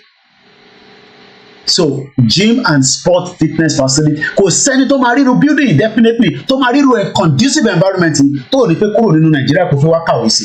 But this can be replicated. Wo football ground yìí ó dájú National Stadium àti Abuja Stadium ìwọ náà wò ní sí then padà sẹ́yìn díẹ̀ wo stadium yẹn. Just look at this is a university football pitch. Wo standard kódà wọ́n tẹ̀ ṣe rí nínú image báyìí bẹ́ẹ̀ náà lórí tó bá débẹ̀. Gbogbo aláwo Real Madrid àti Borussia Dortmund 90,000 people ló wà nínú Wembley Stadium. Ẹ kàn multiply an average of basic owó tíkẹ́ẹ̀tì ìjọ yẹn ká tẹ̀ sọ pé £300 ó dẹ̀ máa jù bẹ́ẹ̀ lọ ẹ multiply by 90,000 pounds. Kò tí sówó hotel, kò tí sówó this, kò tí sówó that. Kí ló dé ọmọ Yorùbá tẹ́tẹ́ takú sínú Nàìjíríà? Ìyẹn ló máa ń ṣe consider wa tó máa ń wọ́ndà pé ṣé ìkọ̀kan rán pẹ̀lú wa ṣá? Ẹ jẹ́ ká wo fídíò yẹn délẹ̀ sí. Gbogbo eléyìí social science, humanity, law, business students spend their time here at Clarendon. Wọ́n ti wá ṣe gbogbo building yẹn student life building. But unfortunately, àwọn ọmọ Nàìjíríà ò lè afford ẹ̀ mọ́ because exchange rate ti affect wọn tó bá tẹ̀ fi ṣẹ́wó wá láti ilé. This is the business school. All this then read will also mean that it has to be maintained to the highest standard. If truly Yoruba people ẹwà accommodation kẹwàá compare accommodation yìí kí a bá lọ wo ẹ rántí àwọn accommodation tá a máa ń rí ẹ̀yin tẹ́ wà lórí MixLR. I can tell you now that we are live on the MixLR. If you want to join that platform, it will be good for you. You can do so right now. Ẹ jẹ́ ká lọ wo student accommodation. Nigeria University. Well, the private university as well, it is not up to standard. If you can watch it, I'm sure you all remember some of those student accommodation in Nigeria University.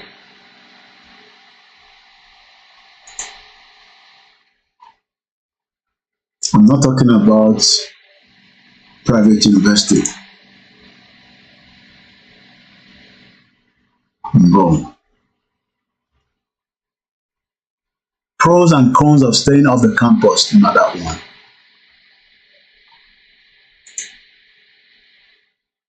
Well, I think I'll rephrase it. Nigeria students, residents, maybe something will pop up. Let's have a look. Nigeria university students. So, don't live in denial that Nigeria will change. Nothing is going to change in Nigeria. All right, can't find anything. So, nothing is going to change.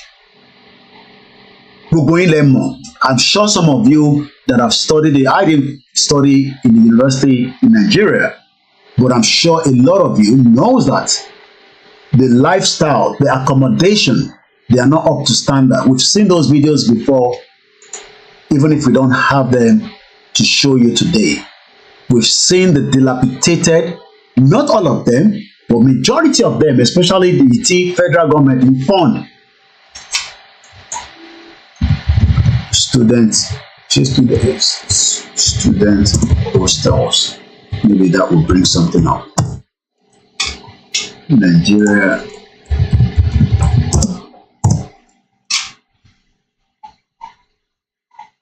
We've seen the Unilag. We've seen the àìmọye àwọn tí wọ́n máa ń pọ̀ nínú ilé. You can look at it. Bó ṣe wà lélẹ́yìí kò ń ṣe pé wọ́n make it up o. These are true images. And I think let's open this up. Lions Den, man shocked by Saudi State of University of Nigeria hostel. An ex-user, Justice, who identified as Lord Justice N on X, has expressed dismay over the deplorable state of hostels at the Eni Njoko hostel in the University of Nigeria in Nsukka. Justice disclosed that he had visited the hostel to inspect the room his cousin was assigned to, only to be met with appalling conditions. Sharing a video he wrote, "My cousin is supposed to resume school at the University of Nigeria in Nsukka. He paid for the hostel. I went there today to check it out. A wogogo mess." This is meant to be a student accommodation.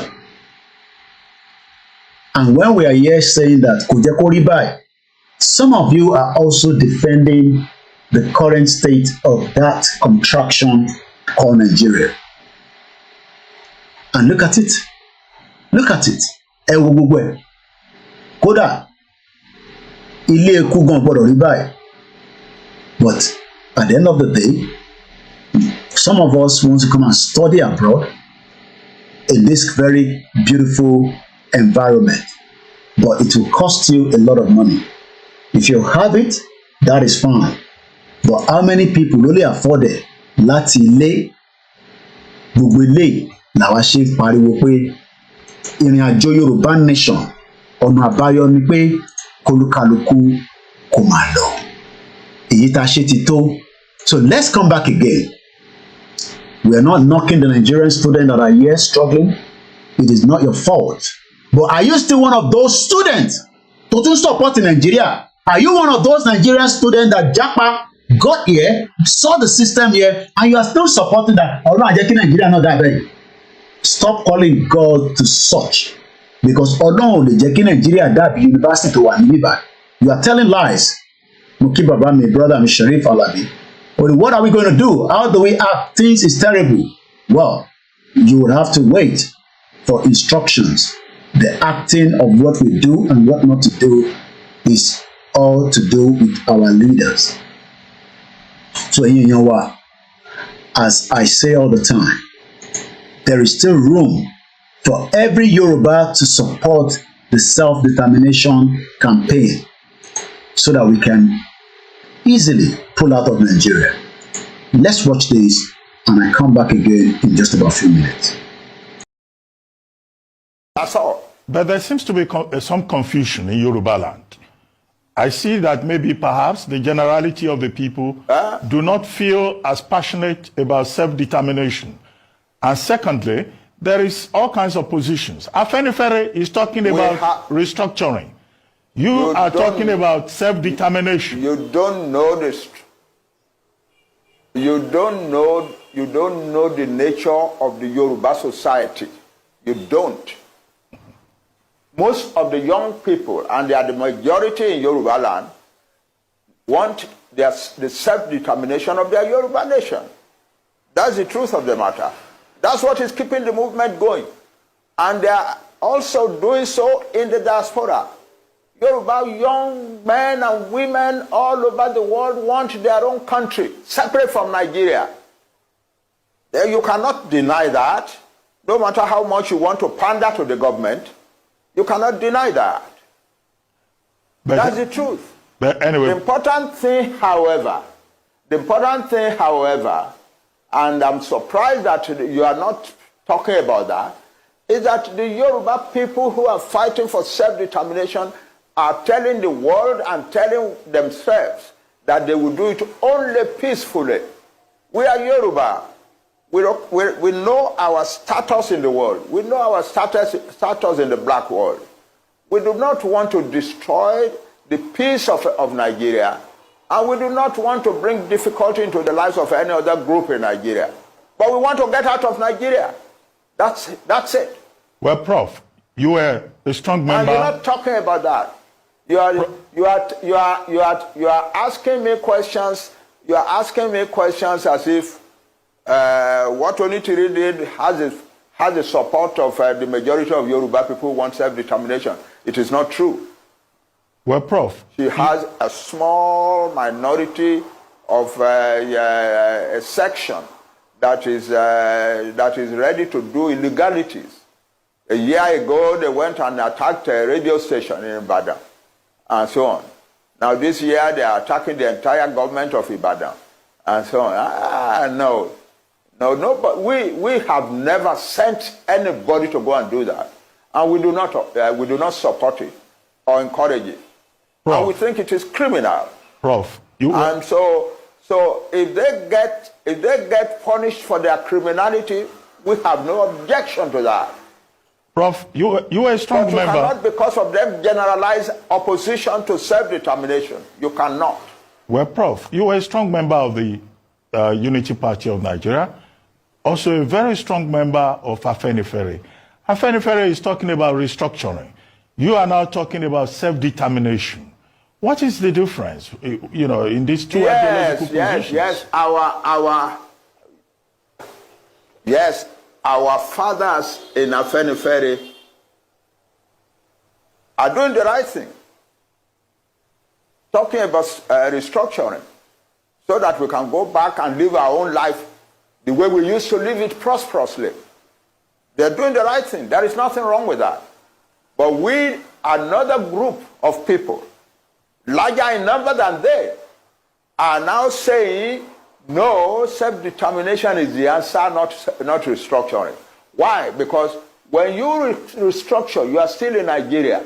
The people who are coming and disrupting your life and destroying your farms and killing your women and raping your mothers and daughters and so on are still Nigerians. They still have a right to come to Nigeria. The only final solution to that is to separate, so that you have a separate Yoruba country where we can make our own laws and so on, to which we admit only people we want to admit. So nobody can claim that they have a right to come to our land. They don't have such a. But as long as we are in Nigeria, no matter what restructuring is done, they still have the right to come to our land and do the things that we are doing. Nobody is talking about the fact that most Yoruba farmers have been driven from their farms, I am not hearing that. I'm hearing only about government. I'm not hearing about people. You are not talking about the fact that most Yoruba farmers have been driven from their farms and that the Yoruba nation is in danger of famine upon famine upon famine for years and years to come. You are not talking of the fact that the Fulani declared war on Nigeria on the 24th of January and 26th of January and said that Tinubu is not our president. We are going to Aso Rock. We will take over the seat of government there, and we will use this place to organize the conquest of the rest of Nigeria. You're not talking about that. You are not talking of people who said no Fulani man must be arrested for the bomb in Ibadan. If you do, you will have bombs in every town in Yoruba in Nigeria. Nobody's talking about that. Nobody's talking about the sheer insult of living in a country where some people are treating the government like that. They are talking about Onitiri and so on. Why do our... Well, Prof, let me ask you this. Self-determination, you are entitled to your opinion. You are entitled to your opinion, but what I'm saying is that your opinion rigorously avoids the truth. Rigorously. But Prof, avoids the truth. Nigeria, as Onigo Chiche told us in his research on ethnic nationalities in Nigeria, has over 300 ethnic nationalities. Will you recommend self-determination to all the other ethnic nationalities in Nigeria? For all these nationalities to break away? Those who want it don't ask me a general question. I'm asking for self-determination for a nation, the Yoruba nation. There are about 60 million people in Nigeria, and their territory is large enough to be a large country. So that's what I'm talking about. Any other nationality in Nigeria that wants self-determination is free to ask for it. I cannot come and ask for self-determination for nations that are not mine. No. Well, Prof, as we have... Well, that is a leader that understands, the plight of the people. That is a leader that saw the vision that the Yoruba people should have no business in today's Nigeria. But argument táwọn tó support Nigeria and so fún ni pé it is fine to remain poor in Nigeria and try to fix it. There's nothing wrong to have a bad leader when you don't even need to be in that system where everybody is trying to cut themselves who becomes the leader through the fraudulent system that was set up in favor by the fraudulent 1914 amalgamation. Awolowo wanted the best. He knew that the British would not allow him to give us exactly what he wanted. He tried his best. It is entirely up to us, to make sure that whatever your hopes, because some of you that wants to come to UK, I've just proved to you that there's nothing bad in coming to UK, but UK also have its own issues. What we can be thinking of today, what we should be fighting for today, is what this man wanted us to fight for.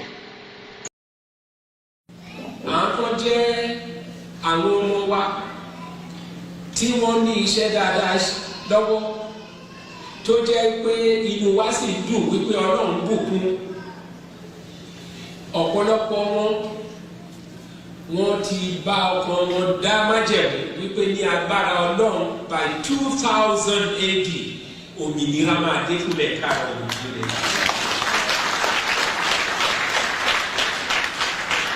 Èmi sì mọ̀ dájú wípé Ọlọ́run Oòduà, Ọlọ́run Ọ̀rànmíyàn, Ọlọ́run Ọbáfẹ́mi Awólọ́wọ̀, Ọlọ́run Adékúnlé Ajáṣí amúwadé ilẹ̀ tuntun náà nígbì tí ẹ̀gbin ìyà àti ìrẹ́jẹ kò ní sí fún ọmọ káàárọ̀ òjìlé mọ́. Tàbá ń sọ̀rọ̀ nípa ilẹ̀ ìlérí tí a fẹ́ lọ yìí. Àwọn tí ọ̀rọ̀ òye wọ́n máa kù bí egbére.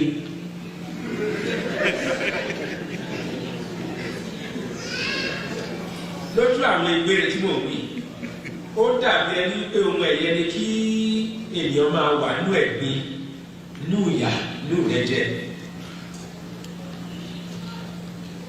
A bá sì fojú wo kì í ṣe àwa Yorùbá nìkan ni ìyà ń jẹ ní Nàìjíríà. Bí Yorùbá ti bọ̀ wọ́n ní àrùn tó ń ṣe ojì náà ló ń ṣọ̀ọ́dún. Ohun tó ń ṣe Abọ́yadé ń kọ́ o. Ìyà tó ń jẹ Ṣógbẹ̀yìn l'Abẹ́òkúta ń kọ́. Òun náà ló ń jẹ Súlè ní Kòńtàgó.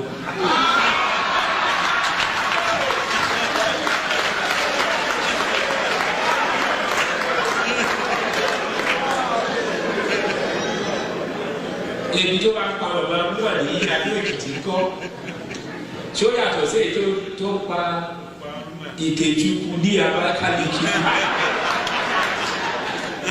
Nígbà tí mo sọ Ìkejìkù ní ìsìn wá rántí tí wọ́n láyé ló ń jẹ́ kí rántí o. Nígbà tí a wà ní Òbúgà ẹ̀yin náà àti gbọ́ olóyè Akíntọ́lá ló ń pe ọ́gà ní Òbúgà. Ó wá polongo ẹgbẹ́ NNDP Dẹ́sà Òkè ló ń bí ọjà wa ẹ̀kẹ́ tó bá ti kọjá ẹ̀sà wípé ẹ̀ lọ sókè bẹ̀sì. Ilé àwọn Ìkejìkù lù.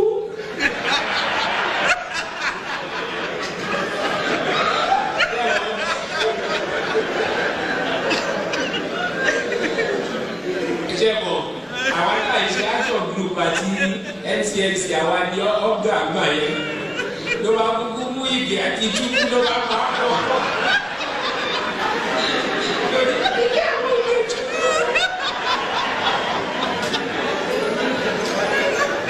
Mi mọ̀ bóyá Bọ́lájí wà ní tí Bọ́lájí bá wà ní kó gbọ́ ilé yìí o torí tó bá di ọ̀rẹ́ mi á sọ fún ẹ. Ṣèpá Akíntọ́lá ó lọ sí òde ló wá ní wọ́n máa sọ men of integrity bẹ́ẹ̀ làwọn kan wà ní tí wọ́n integrity o.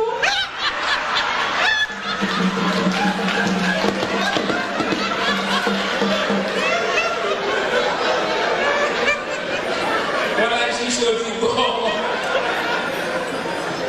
Ṣùgbọ́n yẹn Àkúrẹ́ ìlú àwọn olú àti fásọ̀rọ̀ tí ilé ìṣẹ̀lẹ̀ mú. Ṣèpá Akíntọ́lá ló ṣe campaign. Gbogbo ènìyàn wọ́n sì kó lọ́wọ́ sókè o. Gbogbo wọn lọ́wọ́ sókè. Gbogbo ènìyàn wọ́n sì kó lọ́wọ́ sókè. Gbogbo wọn. Ọwọ́ ni mo ti ń bọ̀ ní mo rẹ̀ ní ajá sí. And may so continue to rest in peace. Bí a ti ṣe ń bá ètò yẹn lọ nínú ìdánilẹ́kọ̀ọ́ ti ọ̀sán yìí ni pé ìran Yorùbá àti Nàìjíríà kò ní nǹkan kan tó jọra wọn. À ń sọ fún wa ní gbogbo ìgbà pé Nàìjíríà ó ń hold the destiny wa látara passport, látara interfere sọ pé à ń identify ara wa as Nigerians, and the more tá bá identify ara wa as Nigerians ó máa ṣe àkóbá àti àdábá fún wa.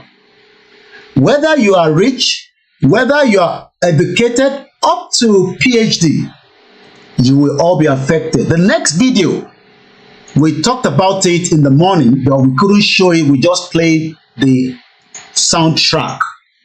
This time around, I will play the video so that we can be able to ask ourselves that can we truly continue in this direction, or should we say enough is enough? Àtẹni tó kàwé láàrin wa, you will be affected when you traveled out of Nigeria. Ẹni tó kàwé láàrin wa, you will be affected while you are in Nigeria, because that word Nigeria has become a demonic to affect gbogbo wa after Lugard and Flora Shaw decided on behalf of the British to create this entity that has brought us to where we are today. We have the room, we have the opportunity to stop it. But as long as a lot of you are in denial that you don't want it to stop, it will affect you, it will affect me, it will affect every single one of us, because that fraudulent amalgamation that the British put together is the major factor, is the major reason why we are all struggling as Yoruba people.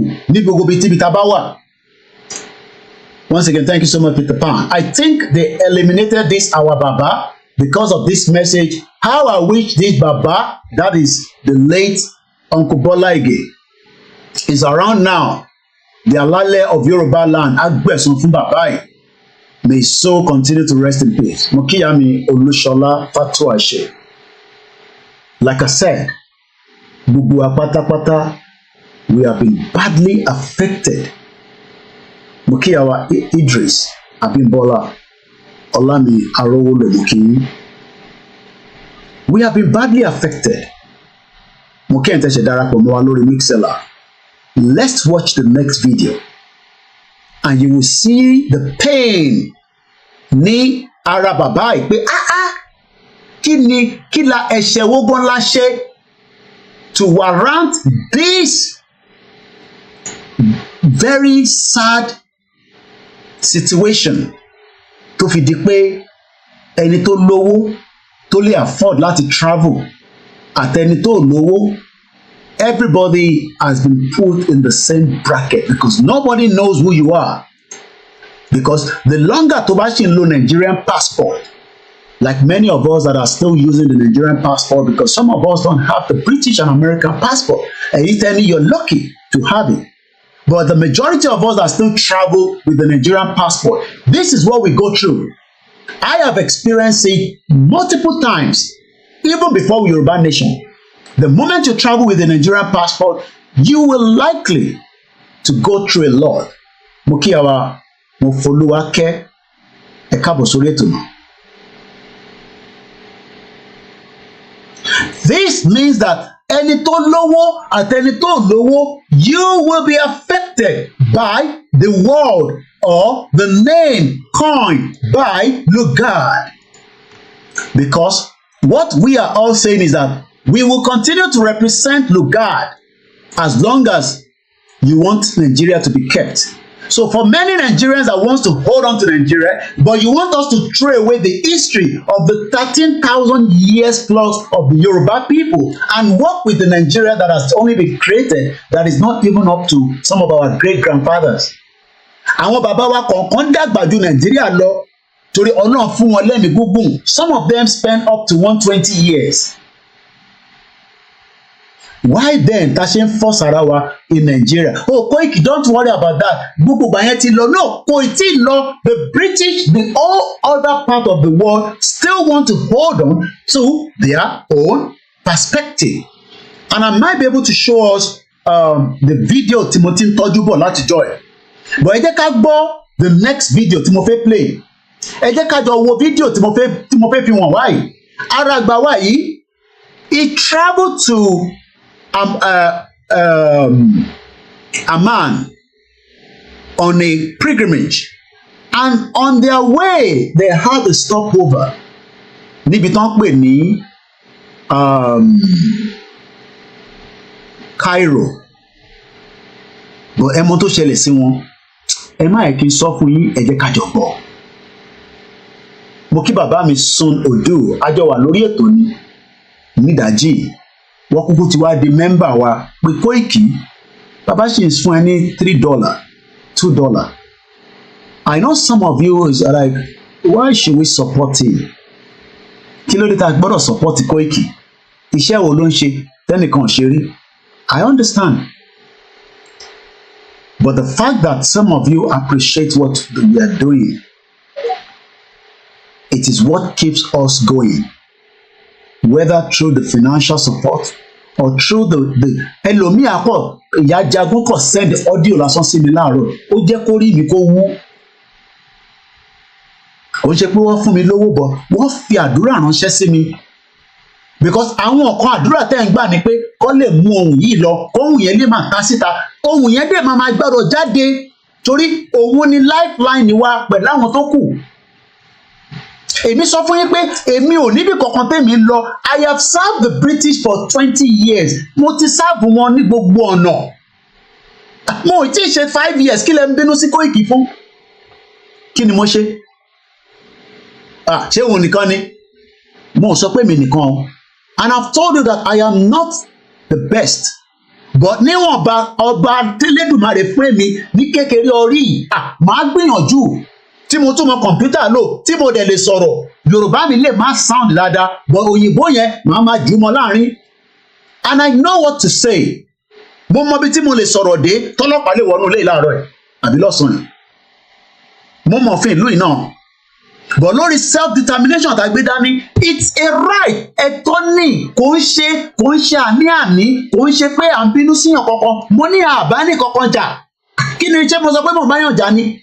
Ibi òun ṣe tiẹ̀ pẹ̀lú APC mi ṣe tèmi pẹ̀lú Yorùbá nation lábẹ́ bàbá Akintoye kò mú jà dání àmọ́ ṣé in táwọn ọmọ tiẹ̀ ń enjoy ní UK ṣé bẹ́ẹ̀ náà lọ ṣe ń enjoy ẹ̀ ní abúlé yín ṣé kò jẹ́ kábúlé ti dìlú. Mo kíyà mi Ìrètí ẹ káàbọ̀ sórí ètò mo kíyà mi Ọlájíre Kóka mo ní mi ò ní give up. So if that is what is creating some of you to feel that so náà ní gbọ́ ni àwa náà ní gbà fún ẹ àjọ máa mú kan lẹ̀ ní kọta Yorùbá nation àjọ máa mú kan lẹ̀ gidi ni kò èmi ò dẹnu pé mo ní kankan bọ̀ mo gbójúlé ọba Elédùmarè àti Jésù Kristi àti ànábì Muhammad sallallahu alayhi wa sallam bọ̀ lórí Yorùbá nation yìí àjọ máa mú kan lẹ̀ dé nílẹ̀ ni o lórí Yorùbá nation yìí a máa mú kan lẹ̀ gidi nítorí pé ẹnu tẹ́mi fi ń sọ̀rọ̀ yìí ó máa dún ta lójoojúmọ́ ìgbà tí wọ́n bá ti sùn yẹn ìgbà ilẹ̀ mímọ́ àdìde ìgbà ilẹ̀ mímọ́ máa jí èmi pé Koiki dìde lọ sọ̀rọ̀ àwọn kan tó rí mi lóru wọn ní Koiki ò sùn ni ìgbà tẹ́yìn rò pé mo sùn yẹn mi ti sùn because our people needs to be liberated from the shackles of the demons tọ́kọ̀ wá sínú ẹ̀ because kò ń ṣe àwọn tó wà Nàìjíríà nìkan là ń bá tayò àwọn tó wà níta tó jẹ́ àgbáyé àwọn gbogbo ní demons tó fẹ́ jẹ́ ká lọ tó fẹ́ ká máa wá ní 44,000 Nigerians kó wá kàwé ní UK ṣé UK yẹn wá gẹ́gẹ́ bí kíni I prefer pé kí n lọ kàwé ní north tó bá yẹ pé north wà secure tó dẹ̀ máa fún mi ní quality education mo prefer kí n lọ kàwé nílẹ̀ Igbo tó bá máa fún mi ní quality education ṣé dandan ni ká gbọ́dọ̀ wá sí UK ni ẹ jẹ́ ká mú kan lẹ̀ náà adẹ̀ ń sọ fún yín pé kò jẹ́ kó rí bẹ́ẹ̀ ẹ wá ń takò wá pé nítorí ta gbé dání ẹ wá èmi ò ní gbà fún yín o mo ń sọ fún yín nísìnyí èmi ò ní gbà o ẹlòmíì lè sọ pé wọn ò ṣe mọ́ láyé kò ní jáde lẹ́nu mi kí n sọ pé ó sú mi mo ti gbọ́ táwọn kan ti sọ pé mo àníṣe mọ́ kò ń ṣe lẹ́nu ti KOIKIMEDIA kí ni màá ná sú mi fún ibi ìbàdàn gangan ló ti sú mi ìwọ máa bọ̀ ó ti sú èmi I've lived here for enough time to have returned back home kí ló máa ṣe services fún ilẹ̀ Yorùbá not Nigeria ó pè mí kí n máa gbé nílẹ̀ Yorùbá kí n máa ṣe the listing tí mo mọ̀ pé màá ní fọkànbalẹ̀ bọ̀ ṣé mo lè wá sí máa gbé nísìn pẹ̀lú gbogbo ilé tá à ń ṣe níbí báyìí ṣé àwọn wọ́n ní humanity ní Nàìjíríà yẹn ṣé humanity wà Nàìjíríà kò sí humanity ní Nàìjíríà náà gbogbo wa lámọ̀ yẹn náà why are we living in denial ṣé humanity wà Nàìjíríà kò sí integrity kankan nínú Nàìjíríà corruption ló wà níbẹ̀ tó bá dẹ̀ sọ̀rọ̀ ọba kan ló ní kó àwọn tọ́ọ̀gì lọ na woman kan ó wà nínú right up táwọn ọmọ mi kọ náà tó oyún bàjẹ́ nínú ẹ̀ ẹ wá nípa Ọlọ́run máa ṣàánú Nàìjíríà Ọlọ́run ò ní ṣàánú Nàìjíríà o lọ́rọ̀ táwọn bá lọ Ọlọ́run ò ní ṣàánú Nàìjíríà gbọ́dọ̀ pín ni kò sí bá bálẹ̀ ní tó lè sọ pé kò ní pín ó gbọ́dọ̀ pín ni báwo ni wọ́n ṣe máa nà lóyún tó ní jábọ́lá rẹ̀ ẹ wá ní kọ́lọ́run kó ṣe dáadáa sí Nàìjíríà Ọlọ́run ò ní ṣe dáadáa sí Nàìjíríà gbogbo pásítọ̀ tó bá ń gbàdúrà pé kọ́lọ́run ṣe dáadáa sí Nàìjíríà Ọlọ́run ò ní dá yín lóhùn mọ́ àdúrà yóò ní gbà mọ́ láṣẹ Èdùmàrè gbogbo ẹni tó bá ń sọ pé Nàìjíríà ṣì máa exist Ọlọ́run ò ní gbàdúrà yín mọ́ nítorí pé ìkàlẹ̀ ń ṣe. How can 44,000 students tó wá láti Nàìjíríà kó wá máa náwó sí ìlú yìí kí ni ìlú yìí ní tí táwọn ò ní. Wọ́n ti ní kí n máa bú yín mọ́ wọn ní kí n máa gbóhùn sókè torí ó yẹ kí n máa fi èpè lé yín lórí ni.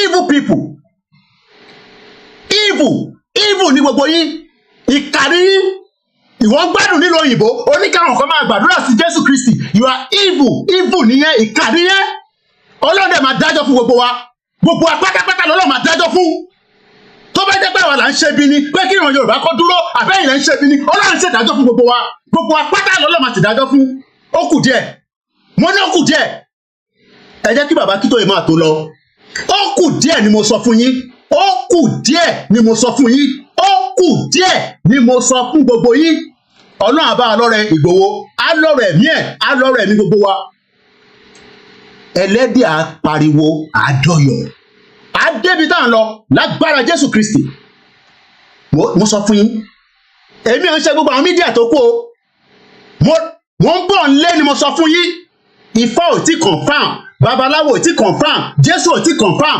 ànábì ò tí confam tó bá confam mo ń bọ̀ nílé kò sí nǹkan tẹ́ máa ṣe èmi àti Ìgbòho ń bọ̀ nílé kò sí nǹkan tẹ́ máa ṣe fún gbogbo wa ilẹ̀ wa ní àwa lá nílẹ̀ kò sí nǹkan tẹ́ máa ṣe fún gbogbo wa ẹ̀yin dẹ̀ lẹ máa kú àwa máa yè ẹ̀yin lẹ máa kú àwa máa yè torí ìkànnì gbogbo ẹ̀yin olóṣèlú ìkànnì mo rí dínà tó ń ṣe yàfàlà ní Dubai ṣé owó ẹ̀ ló fi ń ṣe yàfàlà yẹn ní Dubai àwọn ọmọ kogi ẹ̀dẹ̀ máa gbọ́ ẹ̀mí ṣé owó dínà màláyè ló fi ń ṣe yàfàlà ní Dubai tó ń gun Rolls Royce tó tẹ̀ sí wa lójú àwọn workers nìyẹn nísìn ẹ̀ ń sọ 33,000 fún wọn owó kíni owó ẹ̀kọ́ àbówó mọ́ínmọ́ín ìbò ẹ máa ṣe patí ẹ̀ ń tẹ̀ sí wa lójú ó kù díẹ̀ ẹ jẹ́ ń dé mọ́bẹ̀ ó kù díẹ̀ ni mo sọ díẹ̀ ló kù díẹ̀ yẹn lè tó ọdún kan ó lè má tó bẹ́ẹ̀ ọ̀rọ̀ tó ń bẹ nílẹ̀ yìí àwọn oníṣẹ́ àwọn Afẹ́nifẹ́re mo ti sọ fún yín àwọn kì í ṣàfẹ́nifẹ́re self determination lábẹ́ bàbá Akíntóyè lágbẹ́dání we are not Afẹ́nifẹ́re we are self determination ẹ̀tọ́ wa ní ẹgbọ́n fídíò tí mo fẹ́ play ẹ sunkún bàbá tó lówó tó wá ń disrespect ní Cairo tẹ bá dẹ̀ sọ fún bàbá yìí pé ẹ wá jẹ́ ká jọ mú Yorùbá nation dání wọn á ní bí a Jésù ní ká náà ti sọ̀rọ̀ ẹ wo bó ṣe disrespect bàbá yìí ẹ jájọ gbọ́ fídíò yẹn mú bọ̀.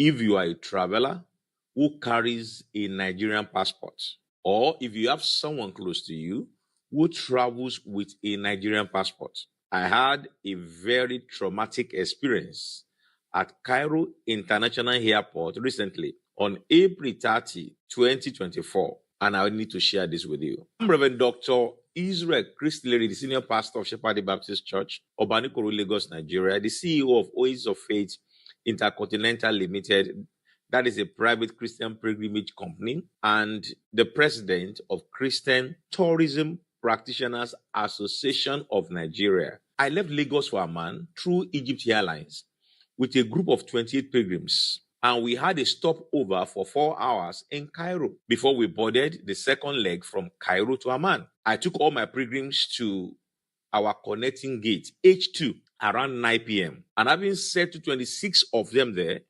myself and another woman who were on the trip, who are flying business class, left for the business class lounge. We were in that lounge until 1 hour before our next flight. When I told her to let us go back to the gate, since I saw the notification that the gate of our connecting flight was open. When we arrived, I saw the pilgrims seated and not going through the gate security checks. I asked them why, and they replied that they tried to, but were asked to go back and sit down and allow others to go through the check first. I then went to the counter and asked a young man I saw there if they were not attending to Amman passengers yet, and he confirmed that they were already doing that. So I told all the pilgrims to rise up and let us go through the gate formalities to board our next flight. As we lined up to go through the formalities, I saw some policemen and some airport staff discussing, talking together. I wonder what they were talking about.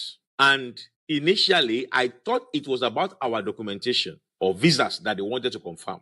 After a little time, I was told to step aside and allow others to go through the security check. At that time, I knew we could do our own security check easily. That means myself and the other woman. So I told her to wait for me while others can go through their security check. Some policemen then asked me to follow them to their office. At this time, I still assumed it had to do with our documentation. So I brought all the documents relating to our trip and asked the woman to wait until I returned to the gate. They then took me to the office of the head of the police of the airport, and 3 police officers entered with me while about 12 others were outside looking at us through the door, which was left open. Then the chief police officer asked me if I knew what offense I had committed. I wondered what the offense was and replied I had not committed any offense. Then they brought a man in as an interpreter who told me in English language that a lady had just accused me of sexual assault and the punishment was jail and I should be ready to go to jail. My first comments were, who, where, when, and how? Then they pointed to a lady who decided to hide her face behind another lady.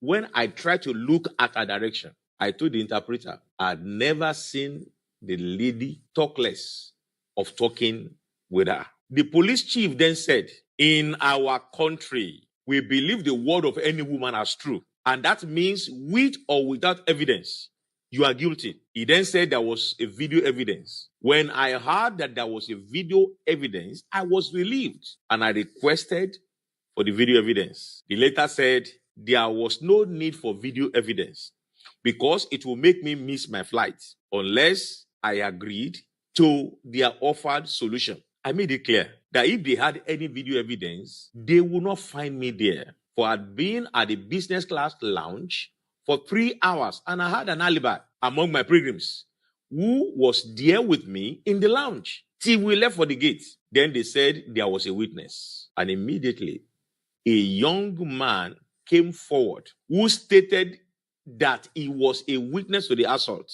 I asked him where and when, but there was no answer. The police chief then said that since there was a witness, I could only go if I accepted the solution he will offer. I asked what was the solution. He then said, I must apologize to the lady in a way that she will accept.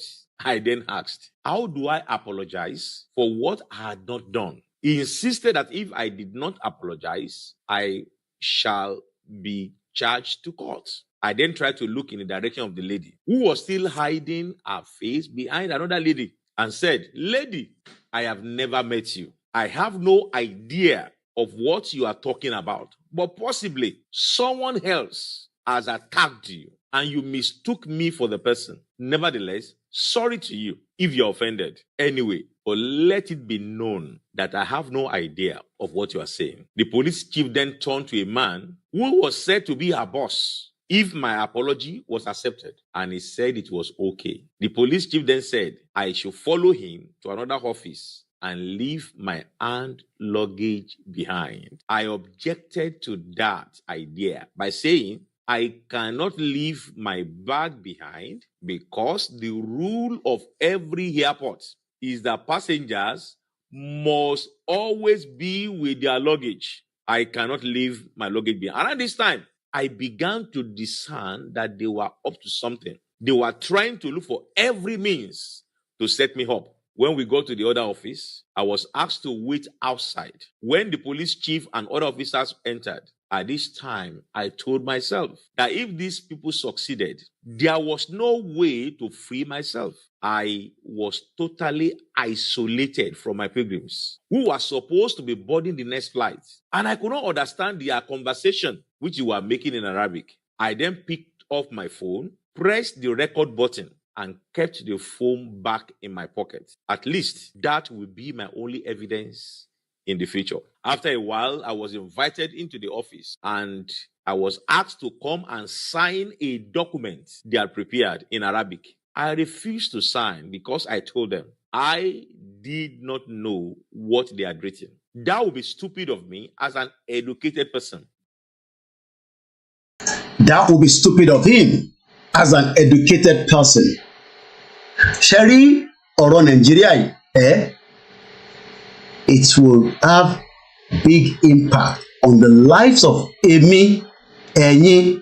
Ẹ máa sọ pé kí ló ń mú ilé tó ń ṣe báyìí.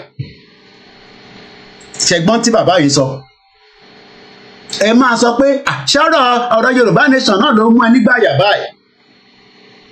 Ẹ̀gbọ́n tí bàbá yìí sọ pé òun tóun ní PhD, òun á wá tọwọ́ bọ in tóun ò lè understand in tẹkọ sínú pépà.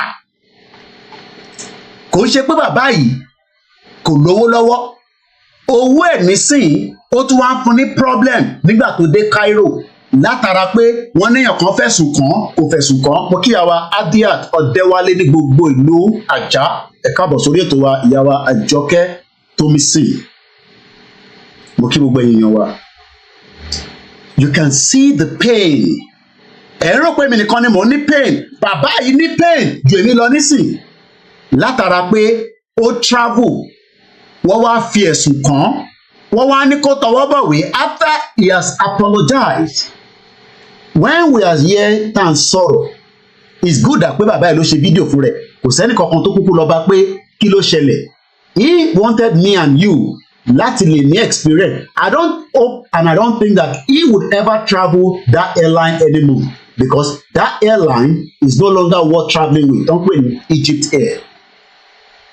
Ẹ kàn imagine tó bá jẹ́ pé this man is traveling on his own. He was traveling with 28 other people. Ìtòkórí ẹ̀yọ nìyẹn. And this is why we are concerned. And I got the final part to cook. Just a little bit, then we move on to the. They said, if I did not sign, I will go to jail. They said it does not matter, that what they actually wrote was just a settlement. And I still said no. To the glory of God, I had spent over 25 years of my life studying up to PhD level. The other 25 years ló ti fi kàwé up to PhD. Àwọn tó jẹ́ àwọn àràbò burúkú tó yẹ pé they are so wicked, especially gbogbo àwọn ọ̀nà ìlú yẹn. Wọ́n wá ní kí ẹni tó ní PhD tó ti ń travel tó mọ understanding consequence pé n tó fẹ́ sign tó mọ̀. Ìyẹn la ṣe ń sọ pé ta ló sign ní amalgamation. Ṣẹ̀rí pé ọ̀rọ̀ yẹn link ara wọn. Àwọn wo ló sign this fraudulent amalgamation tó kó wa sínú yọ́yọ́ àti inú ìdààmú ká fi ń pariwo mọ́ra wa báyìí? Who are those behind the fraudulent amalgamation? Àwọn wo ló dá problem yìí sílẹ̀ tó wá affect olówó, mẹ̀kúnnù, tálákà, àtẹni tó rí jẹ, àtẹni tó rí jẹ? Who signed this amalgamation? What was the purpose behind it? Ṣé fún purpose fún ilé ayé wa pé kó lè dání àbí fún purpose ẹlòmíì? A dẹ̀ ń sọ pé ọ̀nà àbáyọ òun ni pé ọ̀rọ̀ yóò ṣe restructure mọ́ ẹni ó máa restructure ẹja gbọ́n tẹ́gbọ́n mi sọ mi. Impediment to Yoruba development is the impediment to Oodua development. Without Nigeria, we won't be where we are. Bear with me, there is a bit of issue with the audio. Remember. 1962, we were far ahead of South Korea and North Korea. We were far ahead of China even. We had television before France. We had Radio South Africa. Now look at where we are today. I think it's a shame that even any impediment to Yoruba development is the impediment to Yoruba development. Without Nigeria, we won't be where we are. 1962, we were far ahead of South Korea and North Korea. We were far ahead of China even. We had television before France. We had Radio South Africa. Now look at where we are today. I think it's a shame that even any Yoruba man can be talking about restructuring at this point in time. What are we restructuring? This country that is already shot to pieces? I don't think that's what we want. But they are always talking about giving Nigeria a chance. The process of Yoruba with Nigeria has come to an end. Like somebody is saying on the thread, Mr. Koiki, Mr. Jimoh Razak, that shows that how many innocent Nigeria ló wà ní prison ní Cairo látara pé èèyàn kan wò wọ́n òfin tí wọ́n dẹ̀ ní pé ẹni tó bá wù ẹ́ àbí ẹni tó bá wò wọ́n ń gbé ẹ lọ nìyẹn. Ṣèbí torí pé bàbá yìí tẹ̀lé àwọn èèyàn because at the end of the conversation he was able to tell us what saved him. Kákọ̀ gbọ́ díẹ̀ sí because I want to move. I cannot sign what I do not know. The police chief then got angry and shouted me down and said, "You will miss your flight." And I can tell you that he didn't miss his flight. He was lucky. The rest of the group tó jọ ń travel came to rescue him. Ìyẹn ni bàbá Akintoye ṣe ń sọ fún Tinubu pé ó ṣe jẹ́ ká tútù kìíní yẹ̀wò ká jọ gbé yẹ̀wò pé ọ̀rọ̀ Nàìjíríà èní ló ti pé ó kù 11 days till we hope that Tinubu will respect the letter láti ṣe kíni láti jẹ́ kó negotiate pẹ̀lú wa. But tó bá negotiate what next? Àwọn èèyàn ti ń béèrè àwọn kan ní ká jáde fún rally ká jáde tán àwọn kan ní no ká bí ká tún kọ lẹ́tà sílẹ̀ nǹkan sí. All these are the issues. Tẹ́yìn kan bá wá ní British passport táwa kan ò ní. Tẹ́yìn kan ní British passport torí pé wá ní British passport yẹn. What about àwa tá ní British passport? Àwọn British gan ti ń complain. The next video tí mo fẹ́ play over 198,000 people ló ti wò. Ó ti pẹ́ tí mo ti wo fídíò yìí. Mo wá tọ́jú link yẹn sínú notepad mi lórí iPad lórí iPhone mi. Ìjọ́kíjọ́ ti bá ti ní time màá play. Ó wá sequence ọ̀rọ̀ tá a ṣe ń bá lọ nípa education àti history. Mo kí Mr. S.A. Ẹ ṣé gan ni bàbá wa Sun Odu. Wọ́n ní Nigeria cannot save a youth taking calls. Mo get àárín yẹn. Let me say this again. We should all be concerned, regardless of your take. The present day Nigeria is not holding. The center to collapse. But ọ̀pọ̀lọpọ̀ fẹ́ accept the center to collapse. The center has collapsed. Ṣẹ́rí fídíò tí mo fẹ́ play ó gùn díẹ̀. It's about almost 40 minutes. But màá jump láàrin méjì ẹ̀. Ìtarakùnrin ń bèrè ni pé is this England? Isn't it? Pé ṣé England ṣì ní bíbá because England yìí ti ń transform. 3 weeks ago ni fídíò yìí jáde. 198,000 people ló ti wò. Ẹ jẹ́ káwa náà gbọ́ díẹ̀ nú ẹ̀. Ó máa lọ láti ibìkan sí ibìkan. Ó ń show bí the demographic area of England. Pé ṣé England pé ṣé inú England la ṣì wà ṣá àbí pé kò ń ṣe pé a ti wà ní India àbí Pakistan àbí Africa with the amount of people that are currently living as foreigners now in the United Kingdom. And when I mean foreigners, 4th, 3rd, 5th generation. Rishi Sunak ìyẹn Prime Minister wa that at least for now ó máa wọlé kò ní wọlé ìyẹn kù sí July 4th bí a máa lé lọ ni ó máa dúró ni. Òun fúnra rẹ̀ ọmọ tí a lè sọ pé ó wá láti Asia. Éèjì tẹ́ ń rí éèjì arákùnrin éèjì tí ìwọ náà tó jẹ́ ọmọ Nàìjíríà tó pẹ̀lẹ́ ní Nàìjíríà 44 years old ni Rishi Sunak. He was born in 1980 ní May 12 ọmọ Taros ni just some few more days before my birthday. Month kan náà lè máa tiẹ̀. Tá bá wò lọ wò bọ̀ lémi lóòótọ́ ó jù mí lọ lórí prime minister tó jẹ́ bọ̀ lọ́jọ́ orí mo jù lọ. Bẹ́ẹ̀ni lọ́jọ́ orí mo jù lọ. But ní ìwọ nísìnyí o tí accept pé Koiki náà lè sọ̀rọ̀ on behalf of Ìgbòho àti bàbá Akintoye láti polongo Yorùbá nation. Òun dúró kí eléyìí kó wá ṣàlàyé fún ẹ bí eléyìí ti Dàpọ̀ Abíọ́dún táwọn kánsẹ́lọ̀ tọ́lọ́ ń dọ̀bálẹ̀ fún.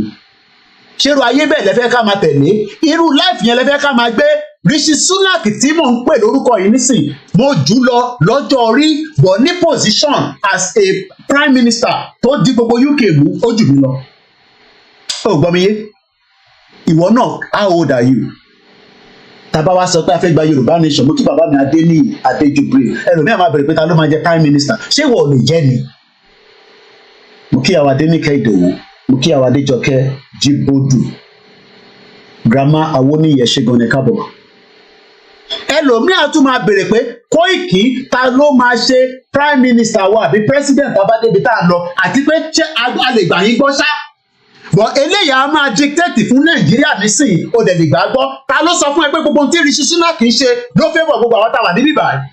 Ó nítorí pé òun ọ̀tẹ̀ ń ṣe òyìnbó. Èèyàn bíi tiwa náà lòun náà. Ọmọ is the first British Asian prime minister. Ó ti ṣe cabinet opposition rí, kódà ó ti ṣe chancellor rí. Ó lóun ò ní owó gbàgbọ́ fún Boris Johnson. Òun ló kọ́kọ́ kó bá Boris Johnson. Àwọn náà máa ń jẹra wọn lẹ́sẹ̀ ni. Ó ní òun ò support Boris Johnson. Ó kàwé dáadáa, Stanford Graduate School of Business. Ó ní owó burúkú bí ṣẹpẹrẹ bó ṣe wà ní. Owó olówó burúkú ni òun àtìyàwó ẹ̀.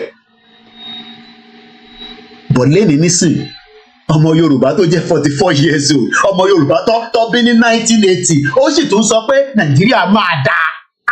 Kábíyèsí Elédùmarè Ọlọ́run. How do we explain this tó máa yé wa dáadáa, tó máa yé mi, tó máa yé wọ? Báwo mo ṣe lè ṣàlàyé fún yín? Mo kí ẹ just reason. Ọ̀nà wo mo tún lè fi gbà láti fi explain fún yín pé Rishi Sunak tẹ́ ń rí, he was born ní 12th of May 1980. Ọmọ 44 years old ń bẹ nílẹ̀ Yorùbá lẹ́ni kò tí ì ní future. Ó wá ń sọ fún mi pé Koiki future pọ̀ nílẹ̀ Yorùbá ní Nàìjíríà rádà. Ṣẹ́rí pé ọ̀rọ̀ yẹn kò há dọ̀. Ṣẹ́rí pé ọ̀rọ̀ yẹn máa ń dùn àwa jura wa lọ. Bó ṣe ń dùn èmi lèmi ṣe ń sọ síta. Pé ọmọ 44 lélẹ̀ ṣèbí torí pé ó ní background tó dáa, ó ní opportunity, bó bá tẹ̀ bíyàn bá tẹ̀ brilliant. Àìmọye àwọn tó brilliant nílẹ̀ Yorùbá wọ ọ̀rẹ́ nípa àwọn wọn sókè. Àìmọye àwọn tó jẹ́ brilliant nílẹ̀ Yorùbá tó lè jẹ̀ṣẹ́ kò ní láti lọ sí school, boxer ni máa jẹ̀ṣẹ́, ẹlòmíì lè sáré, ẹlòmíì lè gbá bọ́ọ̀lù, ẹlòmíì lè ṣe basketball, ẹlòmíì lè swim, ẹlòmíì lè ṣe taekwondo, oríṣiríṣi sport tó ń bẹ lágbàáyé. Àwa wà nínú ìlú kan, ó wá lọ́ọ̀kì gbogbo potential wa, ó wá ní owó ògo, ó ò lè rí ògo yẹn lò nínú Nàìjíríà, ó ò lè rí ògo yẹn lò, irọ́ ló pa. We are all living in denial. Onírọ́ ni gbogbo wa. Máa sọ fáwọn èèyàn pé Nàìjíríà máa dá, irọ́ ló ń pa. Especially ìtẹ̀ wà nílùú òyìnbó. Nàìjíríà máa dá láti ìgbà tí Tinubu ti débẹ̀. Ẹ padà sílé náà, ẹ lọ máa gbé ní Nàìjíríà. Ṣèbígbà tí Tinubu wá, Ọ̀yọ́ máa ń dé, Bọ́lá Ọ̀yọ́ máa ń dé. Ẹ padà sí Nàìjíríà, ẹ lọ máa gbé pẹ̀lú àwọn tó wà níbẹ̀. Tẹ́ ẹ máa face inflation, tẹ́ ẹ máa face food shortages. Ẹ yé ní a denial, ẹ padà lọ sílé. Ẹ ní padà. Ẹ sọ fún èmi náà pé èmi náà padà, èmi ò ní Bọ́lá Tinubu.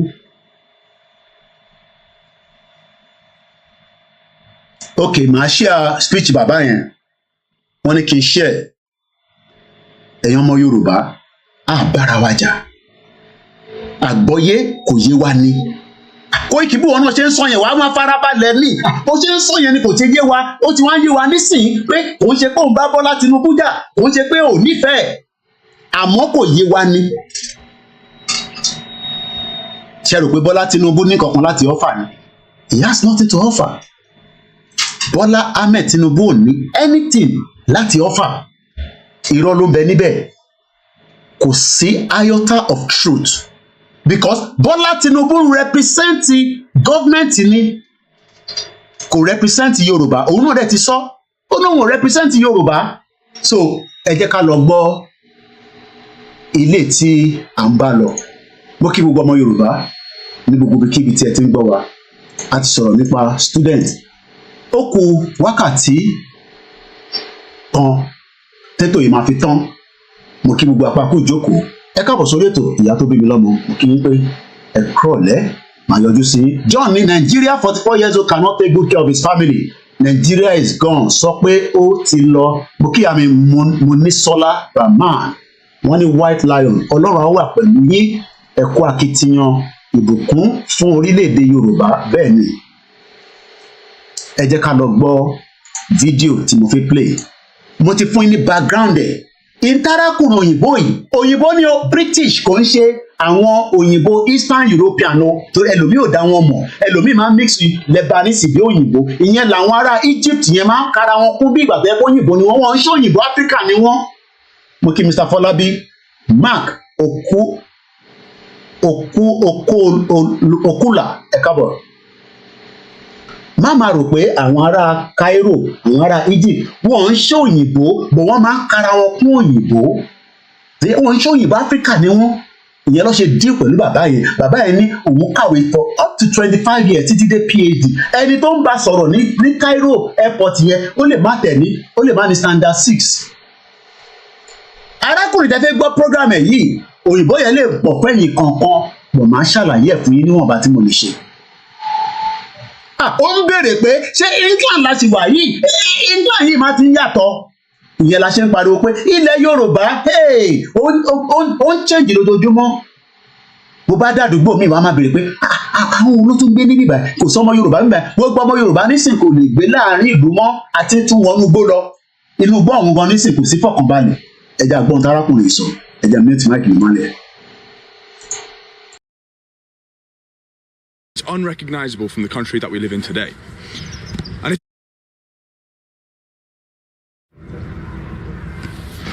so I'm not sure if you've noticed, but England and Englishness is changing and extremely quickly. Traveling from one city to another. Mo máa pọ́sẹ̀ láàrin méjì náà. Ó ní England yìí máa ti ń change. England tó ń mọ̀ nígbà tó bí òun ní kékeré ó máa ti ń yàtọ̀. Bílẹ̀ Yorùbá náà ṣe rí nìyẹn o. Mo ti ń tọ́jú fídíò yìí nísìn 3 weeks ago ló ṣe. Máa sọ pé dey play. Bẹ́ẹ̀ ni mò ń play náà ni ó mọ̀ pé mò ń níṣẹ́. Mò ń play. Bọ̀ èmi ń kọ ìtàn tèmi sílẹ̀. Torí pé ilẹ̀ Yorùbá ti dúró ó kọ̀ kù díẹ̀. Ẹlòmíà ní online Yorùbá nation country, no problem. But one thing is that the demographic part of Yoruba land is changing at a very speed of sound. Àwọn olórí burúkú tó wà láàrin wa, wọ́n bímọ bí wèrè wọ̀ọ̀dẹ lọ́mọ tó ń tọ́jú. Wọ́n bímọ wọ́n ń dà wọ́n sí south west. Wọ́n bímọ wọ́n ń dà wọ́n sí south west. Mo kí ẹ tó ní ages. Let's go back again. Another, you'd be forgiven for thinking that you travel to 2 completely different countries. Lábìrú pé mò ń pọ́sẹ̀ pé mò jẹ́ gbádùn ẹ̀. Ó ní tó bá wà ní England, wàá rò pé wà ní 2 countries. Ṣèbó ti dàbẹ́ náà nílẹ̀ Yorùbá lẹ́nu. It is the same thing. You will go to some places in Yoruba land, but you will almost think that you are in southeast, or you are in the north, or you are probably somewhere nowhere. With the way things have changed. Why is it happening? It's because of the migration into the southwest. Ibẹ̀ ni mùdùmùdù wà bí àṣà Yorùbá wuyì. Show clear. You are all thinking now, níṣẹ́ la ṣe ń no, níṣẹ́. We are just concerned for the future of the Yoruba people. Mo kí bàbá wa Adégoroyè Ọ̀pẹ́yẹmí Àdìsá. We are concerned. We are worried. Eshegoni, Mr. Ahmed Jimo, the White Lion. You are welcome, and I'm very grateful for you from Ògbómọ̀ṣọ́. Àwọn ìlú ńláńlá tó yẹ kó ti di town, tó yẹ kó ti di city, tó yẹ káwọn èèyàn máa dé sí Ògbómọ̀ṣọ́ nítorí pé ó wà historical. Tó yẹ kí plane máa dé láti direct láti America kó láàdì síbẹ̀ kó book hotel kí èmi náà máa make owó ẹrù owó orí social media la fẹ́ pa ni. Owó ń bẹ ní Ògbómọ̀ṣọ́ ní sàárì kankan fi ṣe, kò sí development, kò sí ná, kò sí títì, kò sí security. Àwọn ẹ̀dẹ̀ wà nínú òyìnbó, à ń wọ jíǹsì, à ń wọ trouser, à ń ṣe big boy. Nínú mọ́tò tí à ń sanwó díẹ̀díẹ̀ fún Ògbómọ̀ṣọ́ tó dùn. Ọlọ́run máa kú sùúrù o. Ẹ jẹ́ àgbọ̀n tárákùnrin yìí sọ. Màá jẹ́ kó lọ díẹ̀ kí n tó tún sọ̀rọ̀. Country that the generation before me grew up in is unrecognizable from the country that we live in today. And if you're not from England, I dare say the country that you have in your imagination is not the country that actually exists. So with that in mind, I've come to the capital city, London, the big smoke. Because if you want to get a feel of what a country looks like, then surely the capital city is the place to start. For the next couple of days, I'm going to travel around London. I'm going to start here in the west, go make my way through the centre, and then go all the way through the east, the north and the south, and see what London is really like in the year of 2024. Let's go.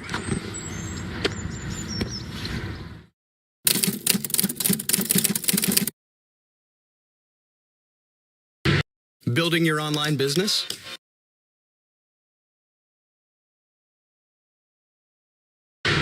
So where we're starting is a place called Southall. It's otherwise known as the Little Punjab or the Little India.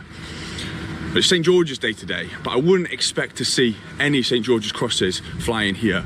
And there's a history behind that, which I'll let you know about in a second. But first, I'm gonna go grab a pub, because I've seen a pub on the corner, and I do celebrate St. George's Day. But I won't pretend I've always celebrated it, but I'm starting from today.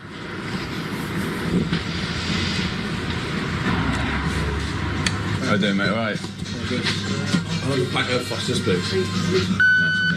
Lots of pubs closed now, many closed. Everything increasing, electricity, gas, everything increasing. So it's hard to run. Yeah. So what's the difference in between blonde and butter? No, not sure. Actually, butter hard to spread.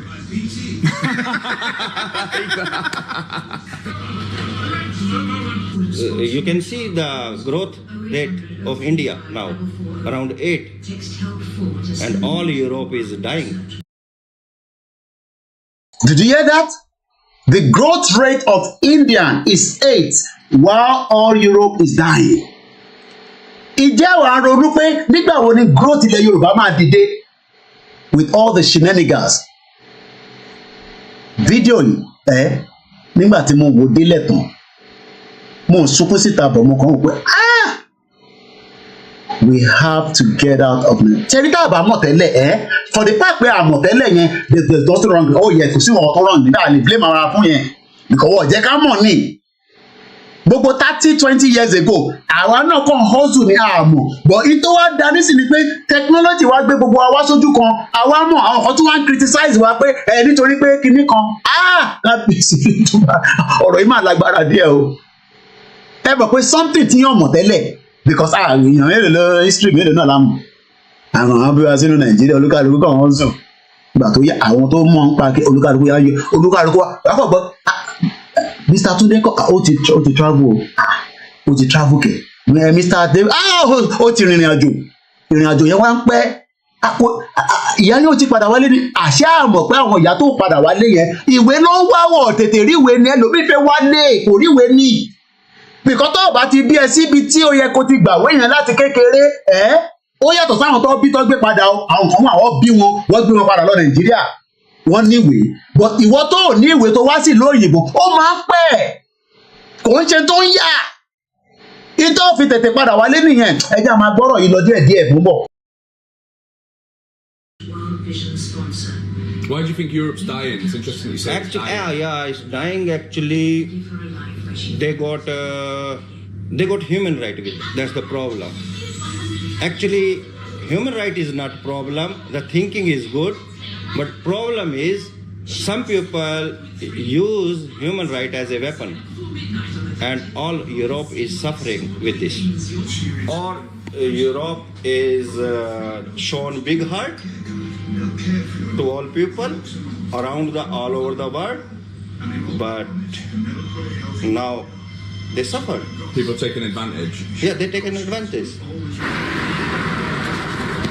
Interesting perspective there to say that human rights are being weaponized against the European nations and what we've built here. But we're going to walk into Southall now. We're going to grab some food because I'm bloody Hank Marvin, and then we're going to head into Central. But I just want to show you Southall. I've never been here before, so I feel. Right, we're going to try it. It's the British version. Yes. So we're going to try our pani puri. Look at this. Sorry, kó dàbí gbẹ̀gìrì. Ṣé o lè fẹ́ lè jẹ̀bà? Ṣó elé dàbí kọ̀kọ̀rẹ́? Ṣó dàbí omi ọbẹ̀ tiwa? Gbogbo òlú lágbàáyé ló ní culture tiwọn, ló ní oúnjẹ tiwọn, ló ní ideology tiwọn. Eléyìí tó ń jẹ nísìn, oúnjẹ àwọn Punjabi ni. Ó mà dà pé wọ́n gbé mi travel ṣá. Lẹ́nu olè náà bá wà Nàìjíríà ní sinimá bá kàn náà.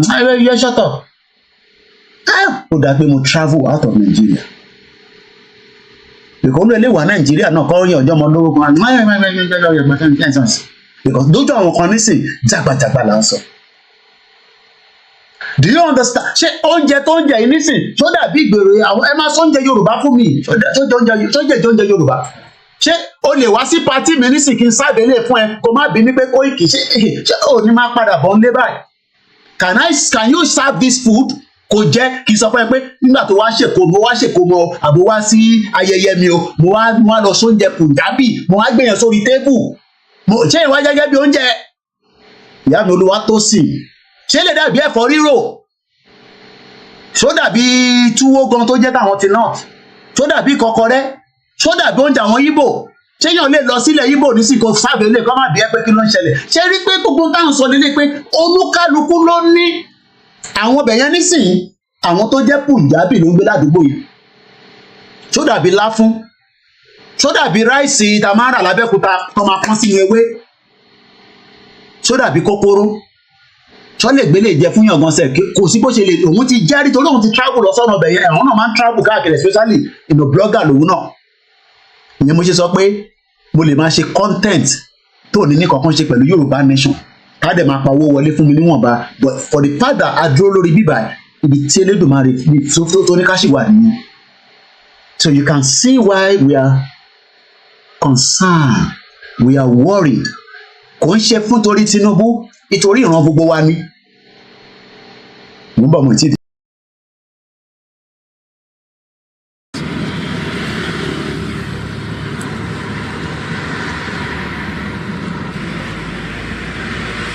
Holy shit. That is so good. Oh. It's like spicy, lime, chickpeas. Look at that.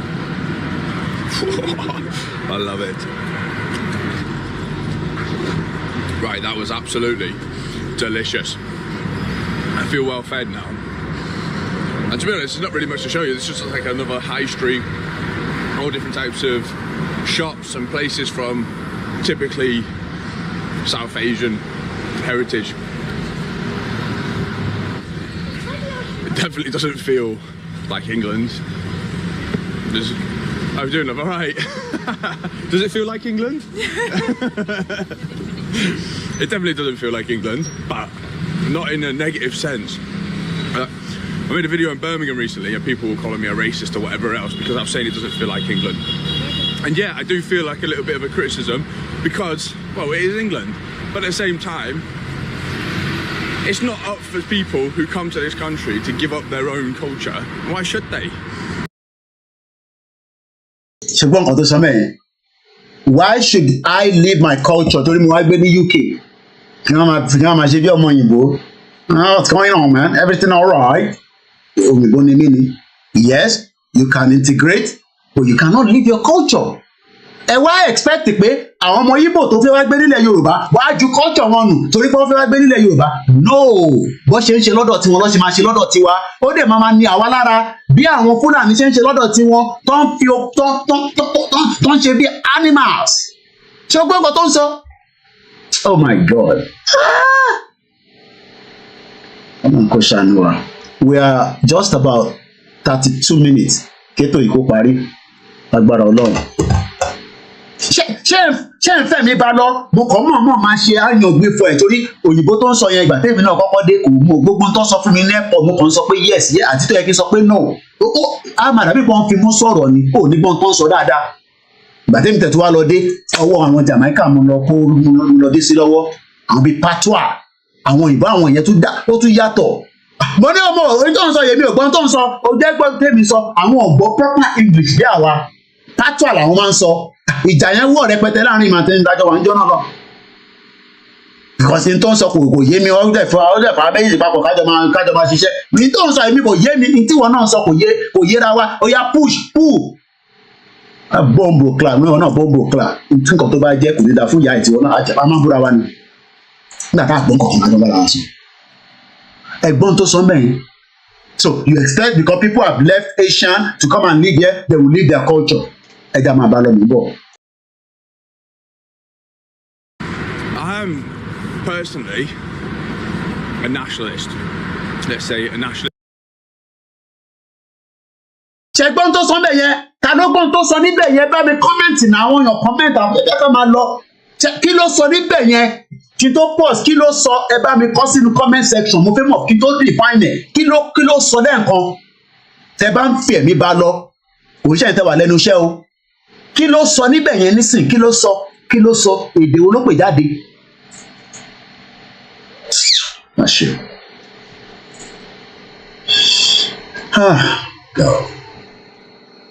ẹ yẹ ká rewind ẹ.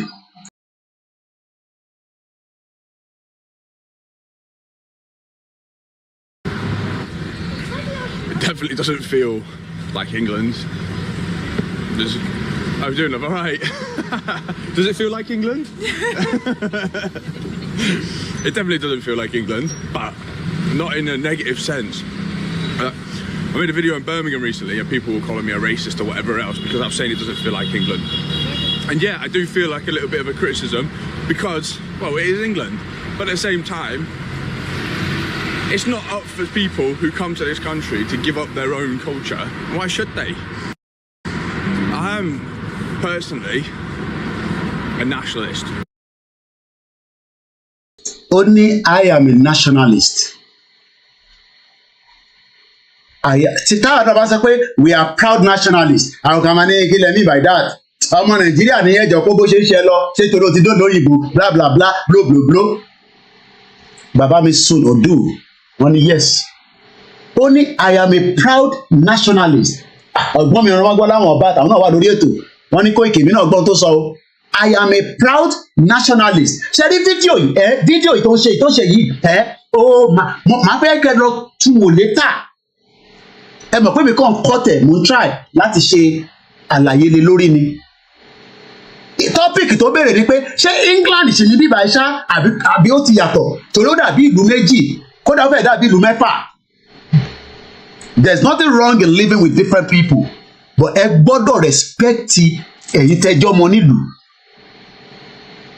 Ìyá ẹ̀gbọ́n mi Sheriff Alabi ni I'm personally a nationalist.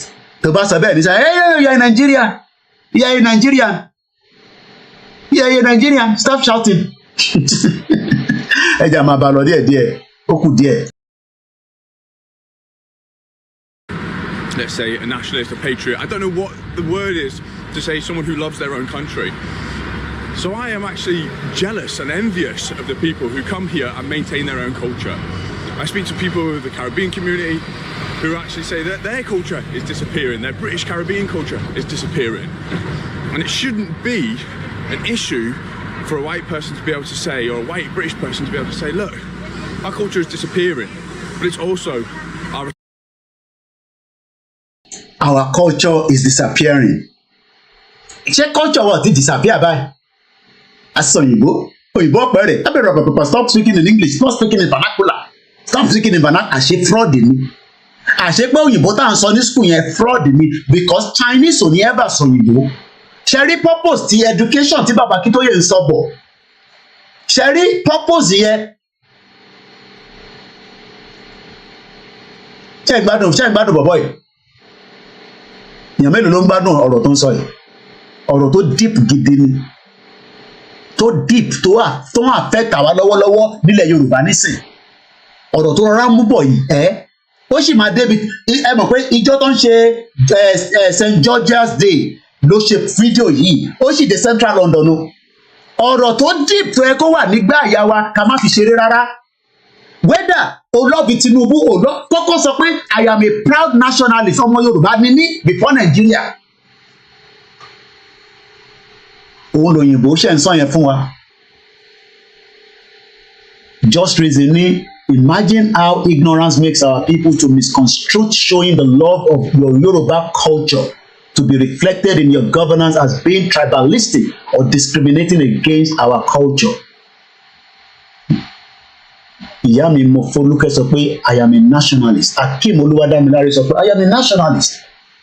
Bàbá mi Jubril sọ pé I am a nationalist. Ta ló sọ pé we are different nations inside the country called Nigeria. Ẹ̀gbọ́n mi Mọ́gbọ́láhùn Ọba. Mo ní àbára wa jà. Ìyá mi Awóníyì grandma sọ pé mo gbádùn ẹ Koiki àbáṣẹ lọ. À ń ṣàdúrà fún ẹ. Ìwọ ṣáà máa báṣẹ lọ. Àdúrà ń lọ fún ẹ lójoojúmọ́. Ní dúró dákẹ́ àdúrà. Mo kí bàbá mi Sunday Wálé.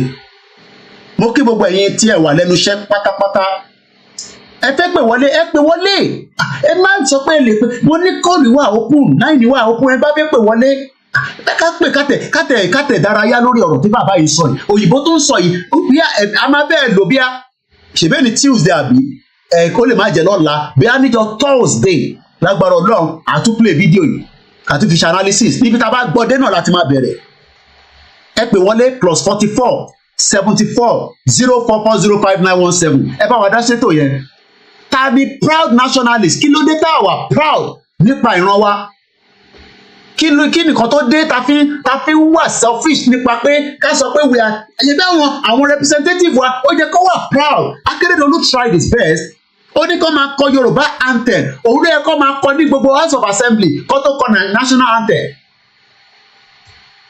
bọ̀ kí ló wá dé tí a wà proud nípa ìran wa à ń sọ̀rọ̀ ìran wa àwọn kan sọ̀rọ̀ APC wọ́n ń sọ̀rọ̀ PDP APC tó lè dọ̀la nísìn kó tún change party kó change orúkọ ṣé àwa lè change orúkọ ni. ẹ jẹ́ àgbé kọ́ọ̀dù tó ń bọ̀ yìí ká gbọ́n tó fẹ́ bá wa sọ. ẹ gbóhùn sókè ẹ bá mute tẹ́ ń gbọ́nulé ẹ mute yẹn mọ́lẹ̀ ẹ ti wọlé ẹ mute tẹ́ ń gbọ́nulé yẹn mọ́lẹ̀ pátápátá à ń gbọ́ yín kétékété. ok ẹ káàárọ̀ ṣọlá. adúpẹ́ sà. ẹjọ nǹkan mẹ́ta fẹ́ sọ. ẹ ní àyè gbọ́n sókè. demographic yẹn náà ń change in the USA by rapidly. That is why people are supporting Trump. The whites are supporting him because they see immigrants as taking over their country. There are some areas wọn ní fẹ́ talé fún àwọn tó kì í ṣe ọmọ. Yes. Number 2 ni pé nípa ọ̀rọ̀ Jamaica tẹ sọ ẹ pé ẹgbẹ́ nǹkan tó sọ èmi náà experience it personally in fact mo experience it in the last 24 hours.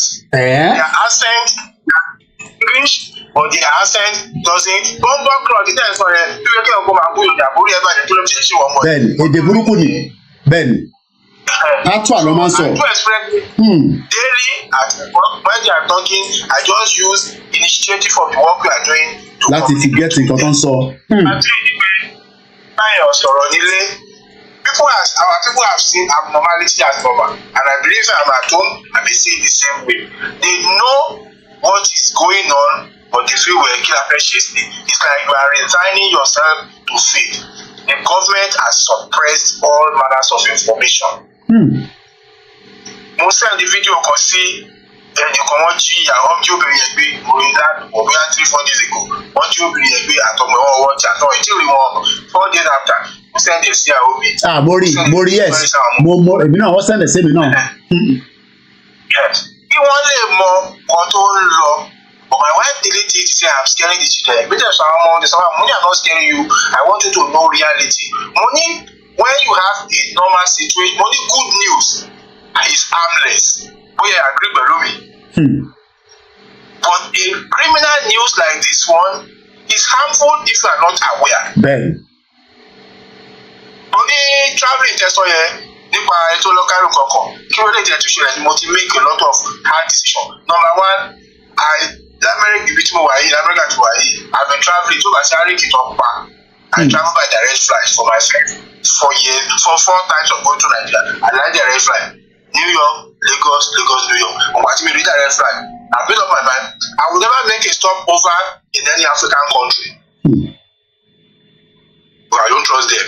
Ethiopia kids, don't arrest our Nigerian airport randomly. Don't if you want to prison. That's number 1. Number 2, I will never enter any airline that make me make a stop over in a non-English speaking country. Irú ẹ̀ ló ṣẹlẹ̀ sí máa nìyẹn. Tí ó bá sí pé Ọlọ́run fún máa yẹn ní wisdom, ẹ bá ṣe ní kí n sáì, ẹlòmíà sáì pé jẹ́ kí n sáì yẹn òwe kíní kan ṣe lè fi mí lẹ̀. That is how we end up in prison. Ó máa kú sí prison. Nígbà tó mọ̀ tán kọ nínú Arabic. Ọ̀rọ̀ Arabic, all these are enlightenment, education and it's for future. Demography, àwa náà ó ń jẹ́. Àwọn ẹ̀ ń bímọ bí ẹlẹ́dẹ̀. Àwa jẹ́ ń bímọ pé ká train ọmọ wa kó ní future. Àwọn òkè àwọn ẹ̀dá wọ́n dá sí wa lọ́rùn ni wọ́n dá sí wa lọ́rùn ni. They are giving back to future nuisance to the whole of Nigeria. Yorùbá ò dẹ̀ láìkí bẹ́ẹ̀ yẹn. Ó dàbí ọ̀rọ̀ Gani Fáyemí ni as far back as 1990 ó ní Matanda private school rẹ̀ ó ní pé owó tó yẹ kó fi tọ́jú ọmọ 20 ó ní wọn lọ fi tọ́jú ọmọ kan ó ní ọmọ 19 tó kù yẹn ló máa make life unbearable for the rest of for that white man. It was jammed. No matter how people begin to pretend, you can't build your own identity ẹ̀kọ́. Impossible. Tó bá tẹ̀ wá kọ́ tiẹ̀ ṣé tó bá tún wá drive náà tó bá kúrò nínú ilé ẹ̀ tí wọ́n náà tó tún máa fix gbogbo títì tó kù. Títì yẹn ẹ wo Bọ́lá Ajíbọ́lá fọmọ tó ní jẹrẹ àgbàdo lọ sí Lábẹ́òkúta àwọn tó ń ṣòbẹ̀ ọ̀nà ilé ẹ̀ ò da ó wá já ká wájú ilé wájú akọ́tà ṣe wájú ilé ṣé ló níye. Finally, mo wá sọ fẹ́ di kan ó ní olè máa sọ pé kinní kan kọ̀ọ̀kan mo ní but let me tell you something we am working for the past 16-17 years 12 midnight ni máa kó òbí iṣẹ́ 12 am and then between 1 and 1:30 for 17 years mo ní wọn ò jí mi pé o and there is little training to my life mo ní who can move in Nigeria from Lagos to Ogun State to Oyo State to Kwara State in 6 a.m. and said it's possible only where you don't have 24/7 security is a failed nation. So báwo ni kí n tẹ́ mi ẹ kú iṣẹ́ o. Ẹ ṣé gan-an bàbá wa ẹ ṣé gan-an thank you so much. Ẹ ṣé gan-an ẹ ṣé gan-an thank you so much. Ẹ ṣé gan-an àdúpẹ́.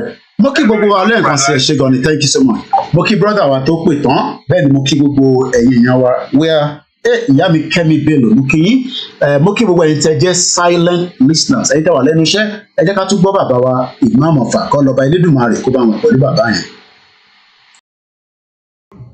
Wọ́n náà na Nàìjíríà lẹ́ ń sunkún ẹ̀rí bẹ́ẹ̀ gbọ́n Nàìjíríà tó fẹ́ẹ̀lì ní education tó fẹ́ẹ̀lì ní health infrastructure wọ́n fẹ́ẹ̀lì gbogbo nǹkan náà fẹ́ẹ̀lì ẹ̀wá náà fẹ́ẹ̀lì ní bọ́ọ̀dù ẹ̀ ń sunkún ìran rẹ nígbà yìí gbogbo kọ́ọ̀pù tí ẹ gbà èwo lẹ́jú mú mi rí. We have another caller tí wọ́n ti darapọ̀ mọ́ wa ẹgbọ́n òsókè bàbá wa tó wà lórí ètò à ń gbọ́ yín sà. Koiki báwo ni. Adúpẹ́ sà. Bẹ̀rẹ̀ kú iṣẹ́. Àwa nìyẹn. Ọgbọ́n àti ìmọ̀ àti òye tí ọba Adédùmarè ti máa lágbára lọ onígbà lọ́wọ́ ẹ̀ lágbára lọ ọpọlọ onídàrú lágbára Adédùmarè lágbára ló tẹ ilẹ̀ Yorùbá lò ọwọ́ àwọn ẹni ọwọ́ àwọn ìka ènìyàn wọn ní nípa lórí ẹ̀ lágbára Adédùmarè. Ọ̀rọ̀ mi ò ní pọ̀ máa sọ ní ìpele bíi méjì ọ̀bí mẹ́ta tí máa fi ṣe. Nǹkan tí máa kọ́kọ́ sọ ní pé nípa ọ̀rọ̀ òyìnbó British yẹn tó sọ̀rọ̀ nípa nationality. I always telling people kò lè lọ́dọ̀jọ́kọ̀ I always telling people pé nǹkan méjì lóyìnbó believe. Àwọn funfun àwọn western world they believe in nationality and they believe in race.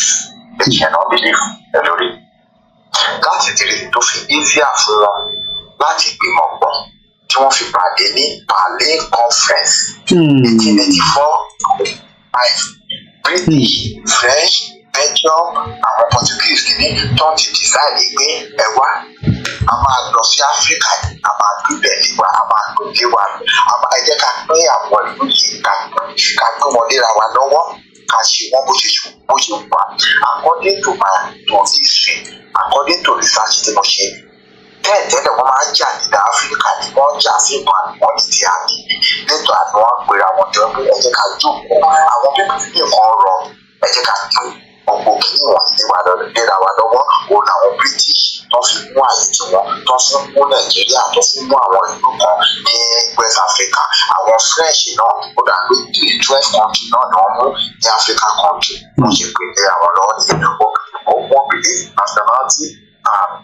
and race but àwa a believe lórí tribalism a lè believe lórí religion ara àwọn tó fi kó wa lẹ́rú nìyẹn ara àwọn tó fi kó wa ní ẹrú nìyẹn a ó lè ṣe ní wípé main problem ta ní tó jẹ́ pé kò jẹ́ kí kò sí àdúrà táwọn èèyàn lè ṣe nílẹ̀ ní ilẹ̀ tó ń pè ní Nàìjíríà èmi ò pè ní Nàìjíríà mọ́ Koiki Nàìjíríà ni mò ń pè náà ìpè ní Nàìjíríà mọ́ Nàìjíríà ni nǹkan tí ó fi jẹ́ pé kò sí àdúrà táwọn èèyàn lè ṣe tó jẹ́ pé ó lè ṣe jẹ́ létí bíkọ́ báwọn British ṣe lọ́ọ̀kì wa papọ̀ wọ́n lọ́ọ̀kì wa papọ̀ pẹ̀lú religion wà lára kan tó fún ọkọ tó fi kó wa lẹ́rú àwọn bẹ́sẹ̀ ní religion wo ni mo sọ Islam àti Christianity èmi ò sọ pé kò dáa o àdàkùn tó fi kó wa lẹ́rù nìyẹn àti tribalism tribe tó fi kó wa papọ̀ ó wà lára nǹkan tó jẹ́ pé ó fi difficult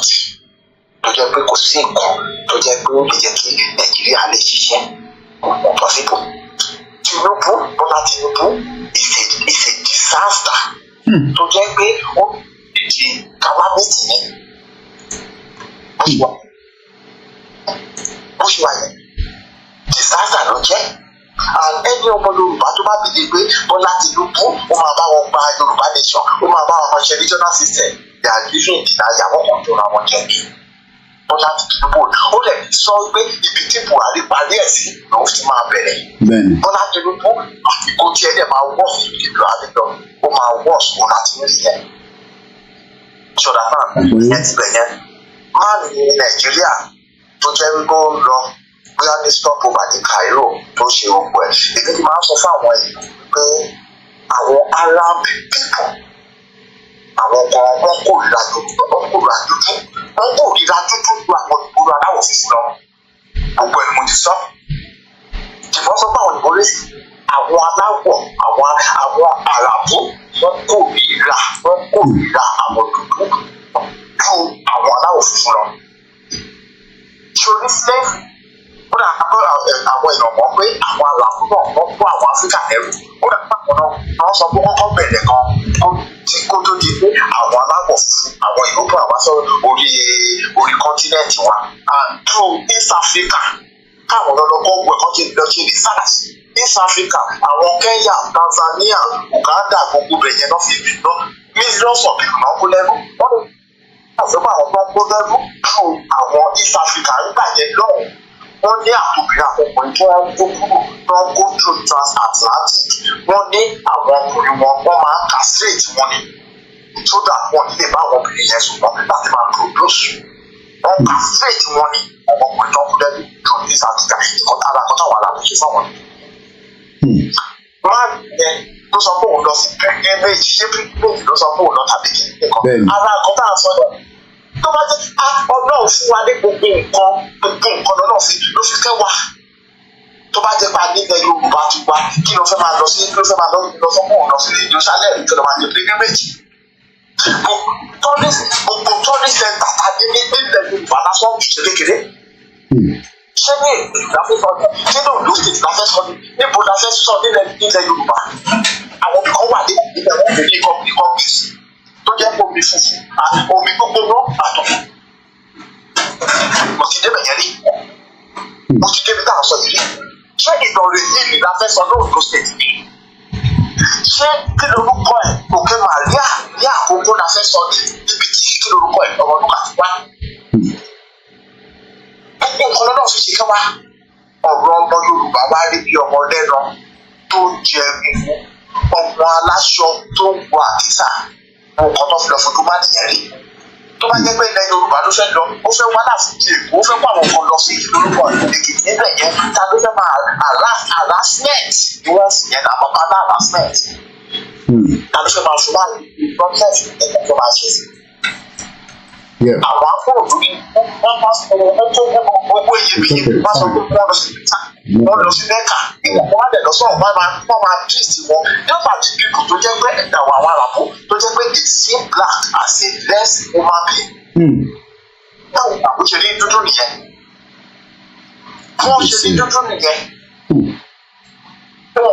tẹ bá jọ wà níbi iṣẹ́ tó máa bá ẹrẹ́ ìlọ́nà ọ̀pá ìlọ́nà ọ̀pá kò jù. Akọkùnrin wọn wọ́n kórìíra dúdú bí nǹkan bí àwọn tó jọ ń ṣe ẹ̀sìn mùsùlùmí tó sọ lọ́ọ̀dì àwọn dúdú wọ̀nyẹn wọ́n kàn tọ́ra wọn. ẹ̀sìn tí wọ́n bí àwọn ṣe ń ṣe ẹ̀sìn tẹ́lẹ̀ àwọn tó wà nílùú Nàìjíríà yẹn àwọn àràbò òní wọn gbé síbẹ̀ sí lọ ọmọ lè sọ pé ìdílé bóyá Islam ọjọ́ ṣe mọ̀ ọ̀nà táwọn fi pọ̀ ká ní kí ní ẹ̀sìn tí wọ́n yẹn lọ sí ti àwọn kò tọ́ra wọn jẹ́ ni wọ́n tọ́ra wọn jẹ́ wọ́n gbogbo máàkì yẹn máà tó ka ìwé tó ka gbogbo ẹ̀ tó lọ pé 25 years ló fi kàwé omi kéèjì wọ́n bí àwọn ọ̀dọ́ ṣe bọ́ ṣe treat yẹn wọ́n bá sí síbẹ̀ torí bó ń pa àwọn ọ̀dọ́ kan lọ sí I'm quite sure.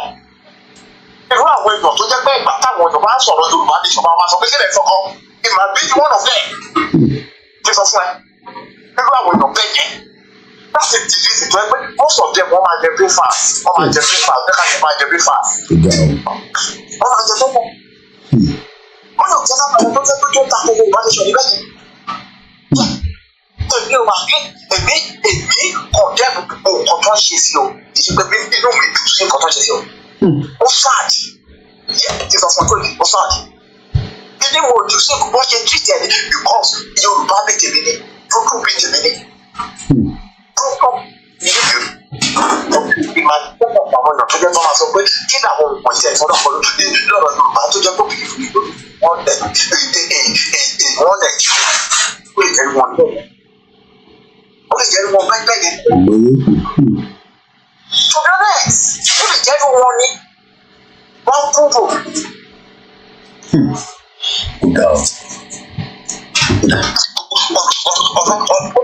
Ẹni tó wà nínú ohun tó wà lódò tó ń gbòǹgbẹ Koiki bẹ́ẹ̀ lọ̀rọ̀ Yorùbá ṣe rí o.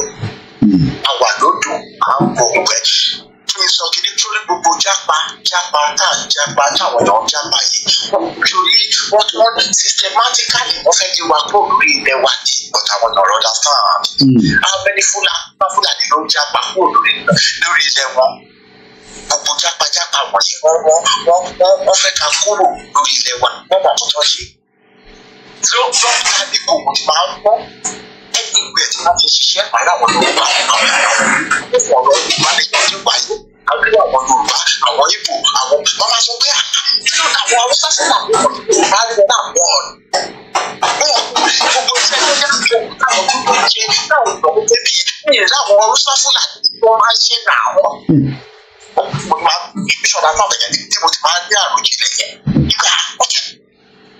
What's going on?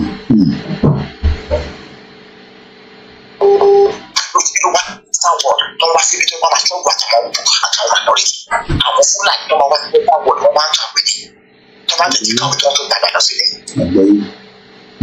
Tó bá dẹ̀ wá kàwé òbí ni wọ́n Koiki kọ́ máa ṣe even part-time job kọ́ lè ṣe.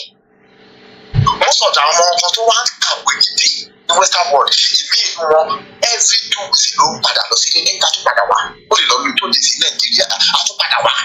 Wọ́n fà tó kàwé níbi àwọn ọmọ Fúlàní tó wá ń kàwé ní Western world òbí ni wọn kọ́ ló máa ṣiṣẹ́ part-time job náà because gbogbo accommodation everything ló ti wọ́n ló ti wà lẹ̀ fún wọn. Wọ́n ilé ìtò ọ̀sọ́ báyìí wọ́n ọ̀dọ̀ yín bẹ̀rẹ̀ báyìí pé àwọn ọmọ 40,000 Nigerians náà sọ fún wọn ní sanwó school mọ́. Tó bá jẹ́ pé Yorùbá nation ló àdé Yorùbá nation kí ni lísì tó fẹ́ wá máa fi kàwé ní Western world. Gbogbo ìgbé wọ̀nyí kan staff ní àárẹ̀ sẹ́ni staff ní ara nǹkan tí fẹ́ náà sọ. Agbádùn yín. Láti bí ọ̀la ara ọ̀la wà láàtọ̀ tó máa sọ pé ìwé education táwọn British fún wa gbọ́dọ̀ ẹ̀tọ́ wọn fi ṣe wá ẹgbẹ́ ẹ̀tọ́ wọn fi ṣe fún wa nǹkan táwọn British ṣe fún wa gbogbo ẹ̀rọ lórí irọ́ ni lórí irọ́. Ọlọ́run akọ́wáyá ní ìdààmú yọ ṣẹ́gun ẹ̀gbọ́n mi thank you so much. Ojú lásán àdìsí gbọmọlé lọ́wọ́ ìkúrọ́ it's not possible. Àwọn tó kọ̀nà lẹ́rú ẹrú ò fẹ́ kẹ́rù ẹni tó kọ̀nà lẹ́rú kò fẹ́ kẹ́rù lọ kò fẹ́ kọ̀nà. A lè fojú lásán gbọmọ lẹ́rú lọ́wọ́ ìkúrọ́ o it's not possible. Kò possible rárá. Because mo máa ń sọ kíní kan ó bẹ́ẹ̀ka mo máa ń sọ that is my own. Ṣé pé kò kéèyàn wà láyé kó máa sọ́fà kó máa jẹ̀yà. Mo ní tí èèyàn bá kú kan bẹ́tà o láti ìjọba kan bẹ́ẹ̀ bẹ́tà. Gbogbo ẹ̀dájì táwọn èèyàn wà tó wà nílé tó máa fi ń ṣe náà.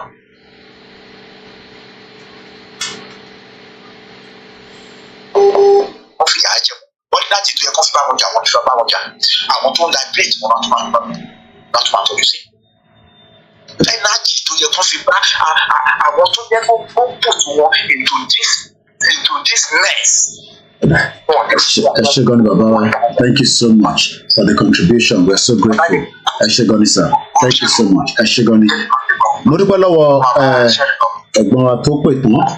Ẹ jẹ́ ká lọ sórí Twitter space. We have Olaniran if you take off the mic so you can go ahead. Lati Bawa contribute. That is if you want to, because you requested for the mic. If otherwise, I would move on. But if I hear you speak, I would pause the one. As you can see on the screen, I don't believe in one Nigeria. That was President Tinubu at some point, but it seems that oh yeah, boss, okay. Go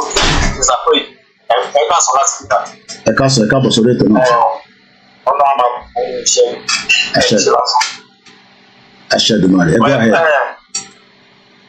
Mo kàn fẹ́ sọ ọba ọ̀rọ̀ díẹ̀ nípa lórí pé onídà ń sọ pé àwọn ọmọ bẹ́ẹ̀ ní space àwọn ọmọ Igbo space àwọn Biafra so because ọmọ Yorùbá ní ọmọ Ogun State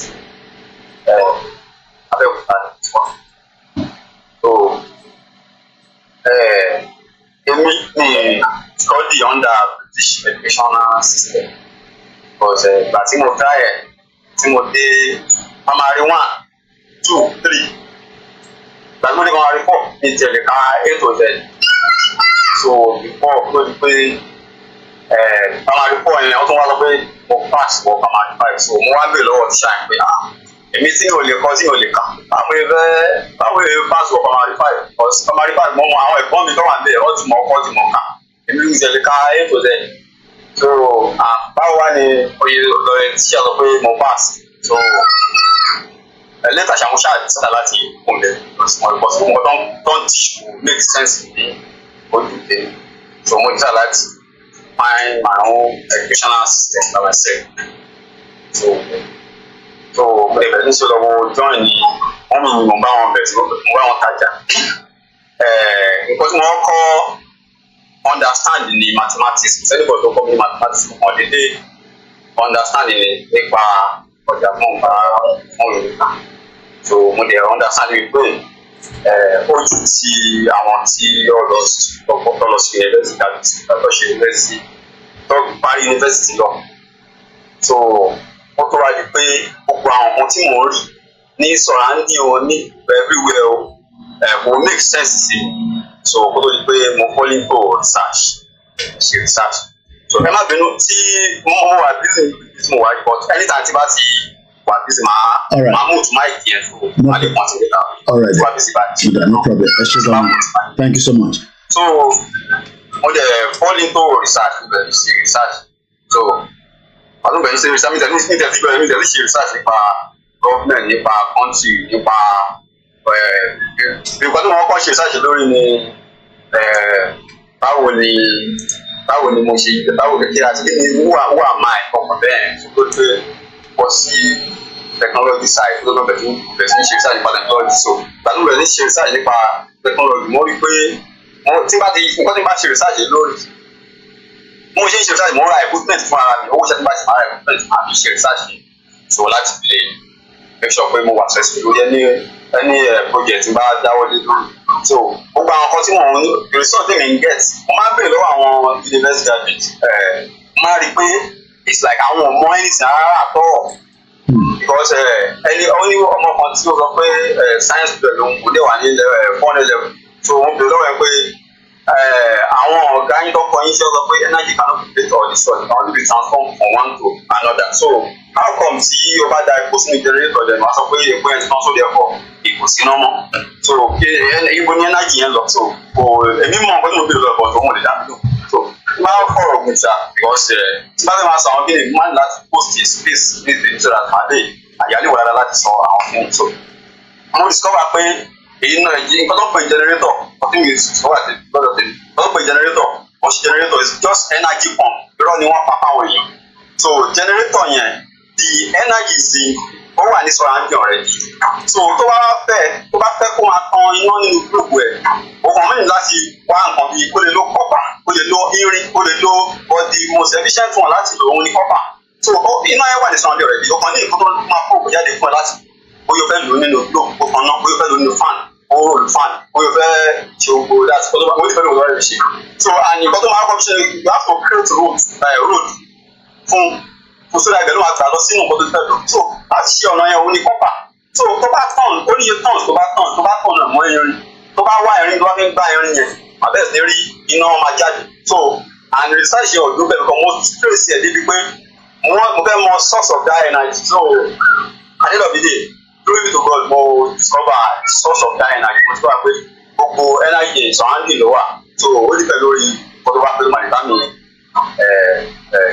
láti má fọ̀rọ̀ kò síta gbogbo àwọn kíni láti lè kúrò bẹ̀ practical because ó nígbà kan tí mo kọ́ ọmọ university kan tó náà sọ pé science students lòun náà so tí wọ́n á bẹ̀ lọ́wọ́ ẹ̀ pé tó bá ra ìṣáná nìsín tó bá mú ìṣáná yẹn tó bá fi ṣá kíní tó wà lẹ́gbẹ̀ẹ́ ìṣáná yẹn ó máa múná jáde wọ́n á bẹ̀ lọ́wọ́ pé iná tó mú tó jáde yẹn ṣé inú ìṣáná yẹn ló wà ní àbí inú páálí yẹn ó sọ fún mi níbi tí iná yẹn ti wá so kò ṣáà ní àṣàtọ̀ kò ní èsì tó lè fi sí lọ́sọ̀ mọ́ tó iná yẹn ti wá lọ́tọ̀ wọ́n sọ fún pé iná tí ó jáde láti inú ìṣáná yẹn iná yẹn sọ áńdù ló wà so just like tó bá fi ọwọ́ méjì tó bá fọ́ bẹ̀ sí ọwọ́ tó bá fi ń ra owó mọ́ra wà nígbà bẹ̀ sí gbóná so it's like tó bá mú kí tó bá fi ń kóra wọn tó bá fi lè gbó ẹ̀ náà wà rí pé iná á sọ jáde kò nínú ẹ̀ so iná tí.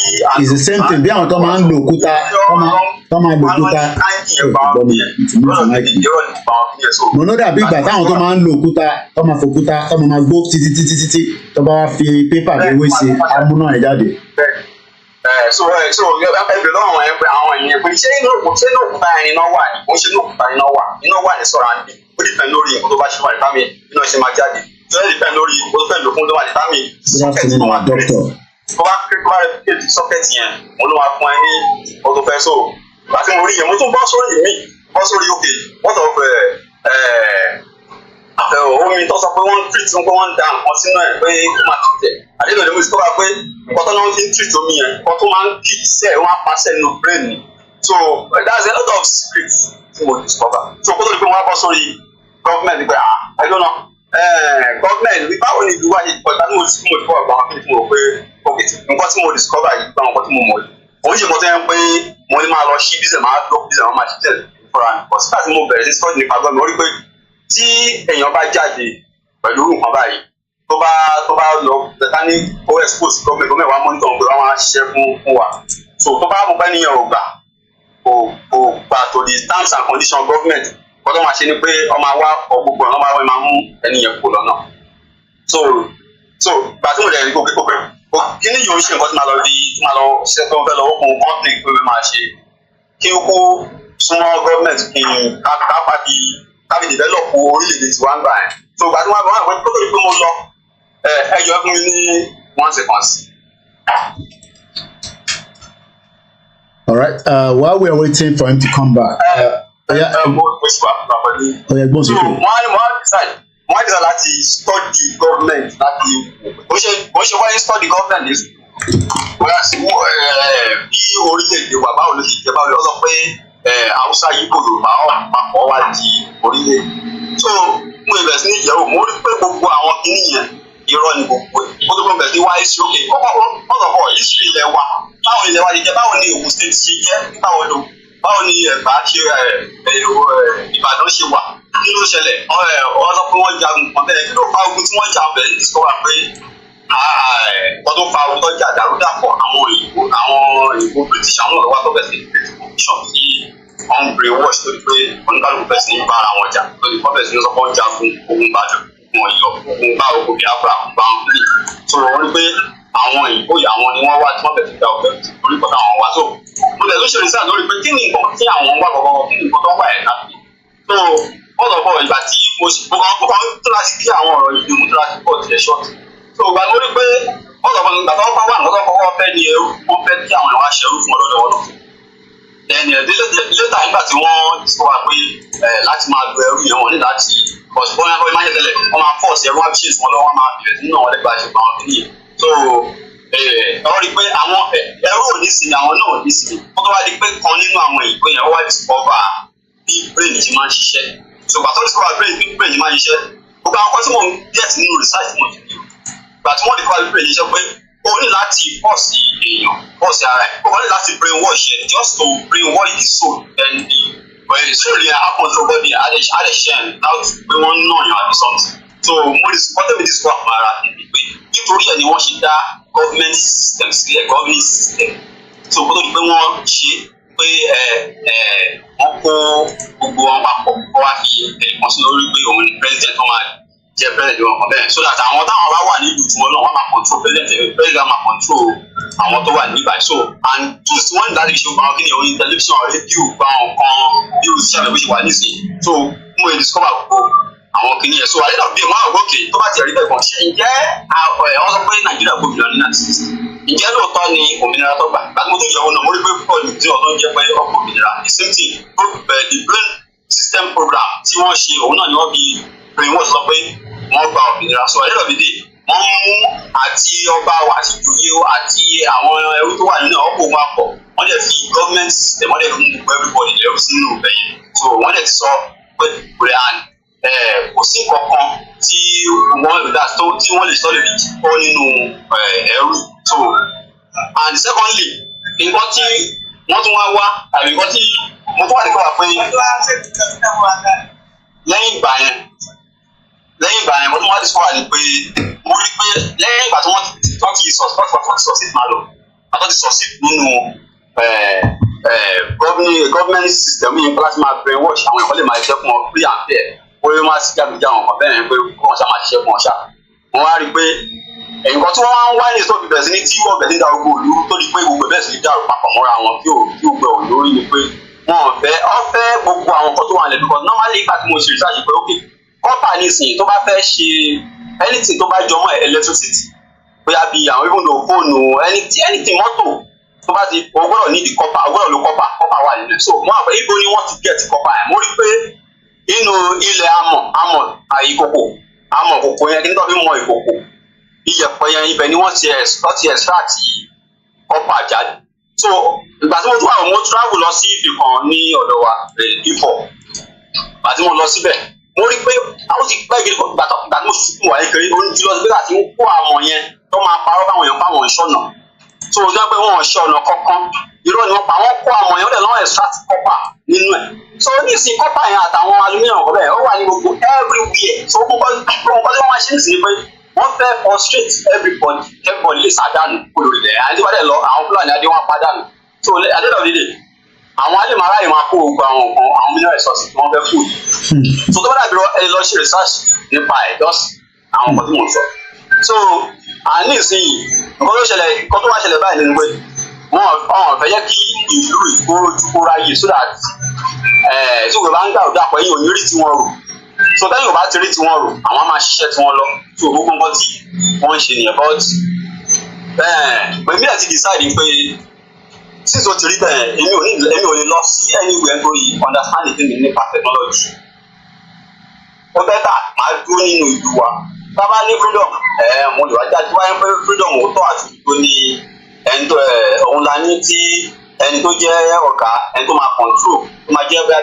tó máa dúró àti gẹ́gẹ́ bí president tó bá jẹ́ olóòótọ́ àtolódò mo lè jáde because oríṣiríṣi oríṣi nípa technology mo rí pé iná there is a way tó máa replicate the same copper tí mo sọ yìí tó máa create socket tó ń pé èèyàn nídìí doctor mọ́ just tó bá nínú yàrá wọn tó bá ti plug ẹ̀ mọ́ WhatsApp tó bá kàn ṣe give tó mọ̀ tó bá kàn ó máa correct gbogbo problem tó wà nínú body system yìí so but kò sí kan tí mo lè ṣe nísìnyí pé mi ò lè lọ sí mi ní jáde kó lè country máa wà níbẹ̀ because mi ò lè lọ sí technology ní lọ sí develop country oní country so it is better than make I just pick on wa ìdèmí so tábà gbòmìnira tábà dẹ̀ àmọ̀ bá máa gbòmìnira lágbọ̀rọ̀ náà so wow èmi ìlú láti fún tẹ́lẹ̀ yẹn.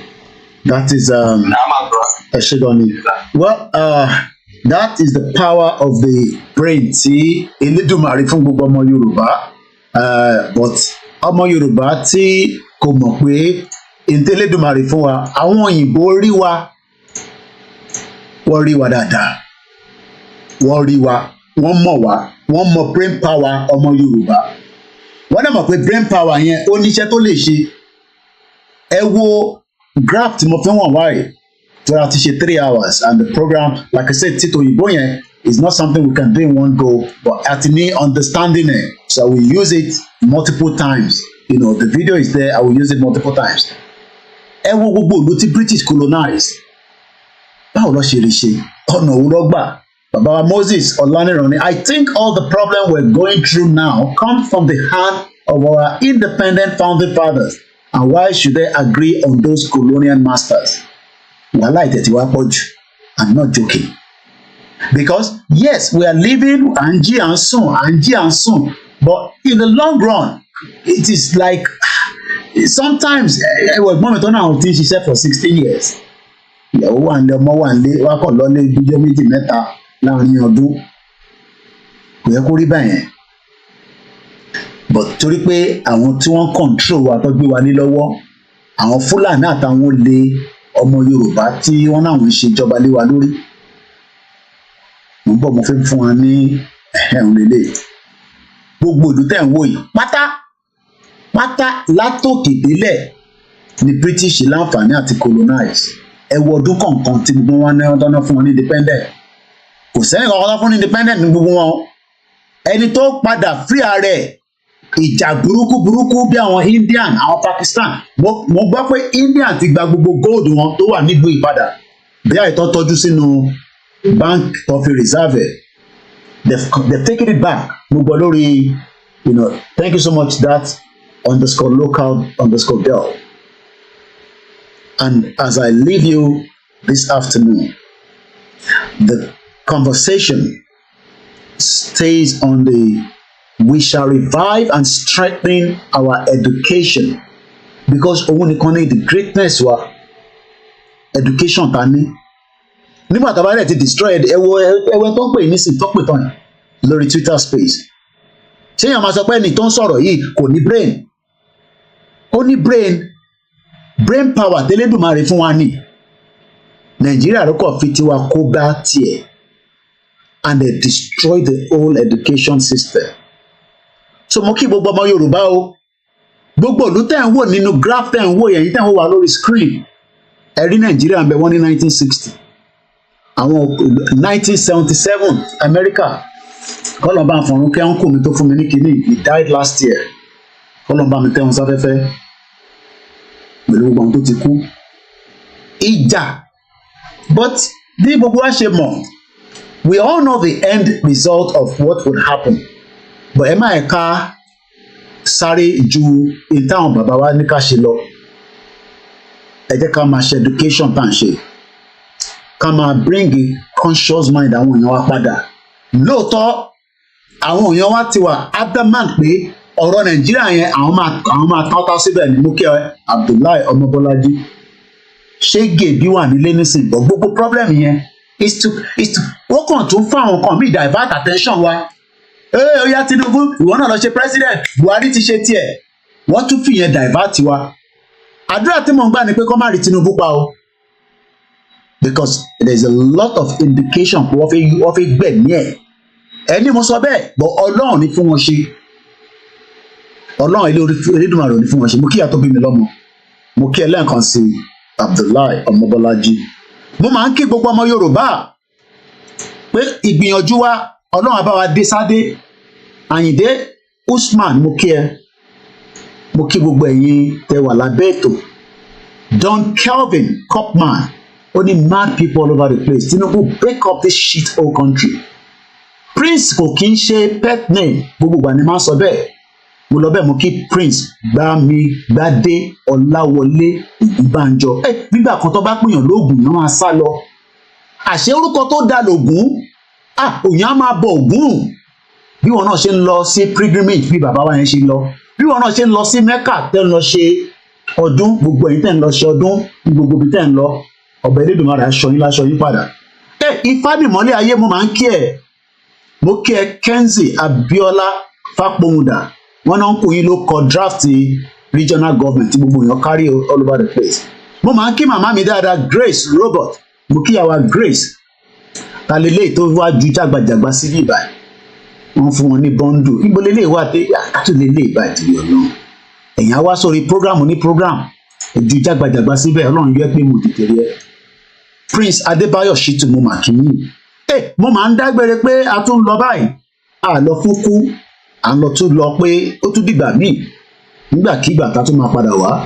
ẹ darapọ̀ mọ́ wa ní gbogbo ibi tí a ti ń mẹ́tò yẹn wá eníjọ bí Julius mú kí ẹ ẹni tí ìbá dárúkọ ẹ má fi ṣèbínú èmi náà ni àbúrò yín olólùfẹ́ yín tí gbogbo yín mọ̀ sí Koiki Media ibi tá a máa mú ètò yẹn wá sí ní ọ̀sán yìí ó tún dìgbà míì tí a tún máa padà wá wíìkì yìí títí di Sunday lórí education yẹn náà la ṣe máa sọ lé lórí a ti ṣe audio ẹ̀ jáde a ti ṣe video ẹ̀ and we plan to be doing that with all the other content that Baba Akintoye ní ká máa sọ mo ti wá print gbogbo ẹ̀ jáde mo tẹ́ mọ̀ pé lánàá fẹ́ print gbogbo ẹ̀ há mo ti print ẹ̀ jáde ó pọ̀ gan gbogbo àwọn kan tẹ̀mí máa tọ́jú lélẹ̀ ìwé folder mi journalist máa ń like ká ní paper lọ́wọ́ than pé kó wà lórí computer is 95 page ẹ̀yin náà lè ní ó wà lórí PDF ó wà lórí website mi koikimedia.com mo kí gbogbo yín lẹ́ẹ̀kan sí so mo wá lọ ra folder mẹ́rin gbogbo àwọn tó kù náà mo ti kó wọn sínú ẹ̀ so oníkan tí máa fún wọn sí mi náà so gbogbo n tá n treat yìí òun lè ẹ̀rọ ṣe ń rún smell so a ṣe ń lọ sí page 95 níbẹ̀ ni ó máa dé how long ló máa take wa ẹ má béèrè lọ́wọ́ mi iṣẹ́ tó bẹ́ẹ̀ mi ni mò ń ṣe but we are taking it tí bá ní ká máa ṣe ní one day á ti pọ̀ jù fún mi ìyẹn ni mo ṣe spread ẹ̀ ìyẹn ló ṣe ń pè ní lecture syllabus wa lélẹ́yìí tí bàbá ẹjẹ́ ń tẹ̀ show yín kẹ́lẹ̀ rí dáadáa ṣẹ̀jẹ̀ ń yọ anthem yẹn kúrò bọ̀ tí bá send ẹ̀ ní anthem yẹn ti fẹ́ play ṣẹ̀jẹ̀ kí n yọ ilé tí àfihàn yìí syllabus tí Baba Akintoye ní kí n máa fi educate yín lélẹ́yìí àtèmi náà torí pé àwọn kan tí bàbá yẹn kọ síbẹ̀ gbogbo ẹ̀kọ́ lèmi náà mọ̀ tẹ́lẹ̀ kọ́lọ̀ túbọ̀ bá fi bàbá yẹn kó bá wa dá ẹ̀mí ẹ̀sìn dáadáa fún wa kọ́lọ̀ bá wà pẹ̀lú olóyè Ìgbòho àtàwọn mọ̀lẹ́bí ẹ̀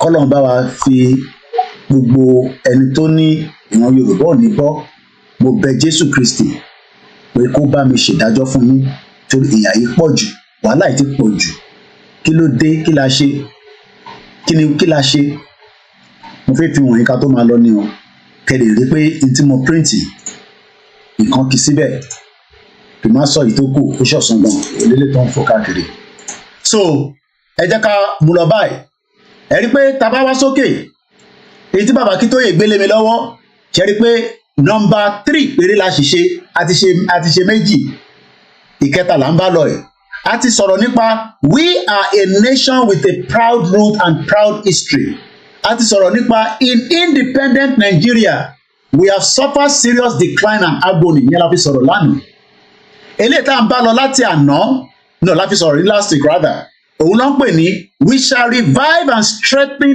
our education ṣe rí pé nǹkan kì í síbẹ̀ 35 ló dé so gbogbo ẹ̀rọ ni mo ti print out yìí torí lẹ́gbàá míì máa fi máa reference ẹ̀ tí kò ń ṣe orí kọ̀mpútà torí generation tá a wà yìí gbogbo nǹkan ti believe orí kọ̀mpútà but àwa kọ̀ọ̀kan báyìí a sì máa ń fẹ́ ní paper work ẹ̀ so ìyẹn mo ṣe lọ ra kinní yẹn £1.50 ló cost mi China náà lọ kókó tí ń kó gbogbo ẹ̀ wá ara tá à ń sọ náà nìyẹn mẹ́rin ni kinní tí mo rà yìí kinní note cover yìí mẹ́rin ni inú ẹ̀ ni mo kó gbogbo ẹ̀ sí ẹyọ kan dẹ́ wà níbẹ̀ yẹn fẹ́rí gbogbo eléyìí nísìnyí £1.50 èyí tó bá dé láti China nísìnyí tá a bá wò lọ wò bọ̀ dó àwọn £1 shop àwọn máa ra ní pọ́ọ̀kì ni gbogbo tẹ́ ẹ wá sọ pé kí ló máa work ọ̀nà òde ló fẹ́ work nígbà tó sí production ẹ̀yàn mi mo dágbére fún kú tó bá tó dìgbà míì kọ́ba Elédùmarè jẹ́ kí Tinubu rán wa létí pé àdògán ṣì wà lọ́wọ́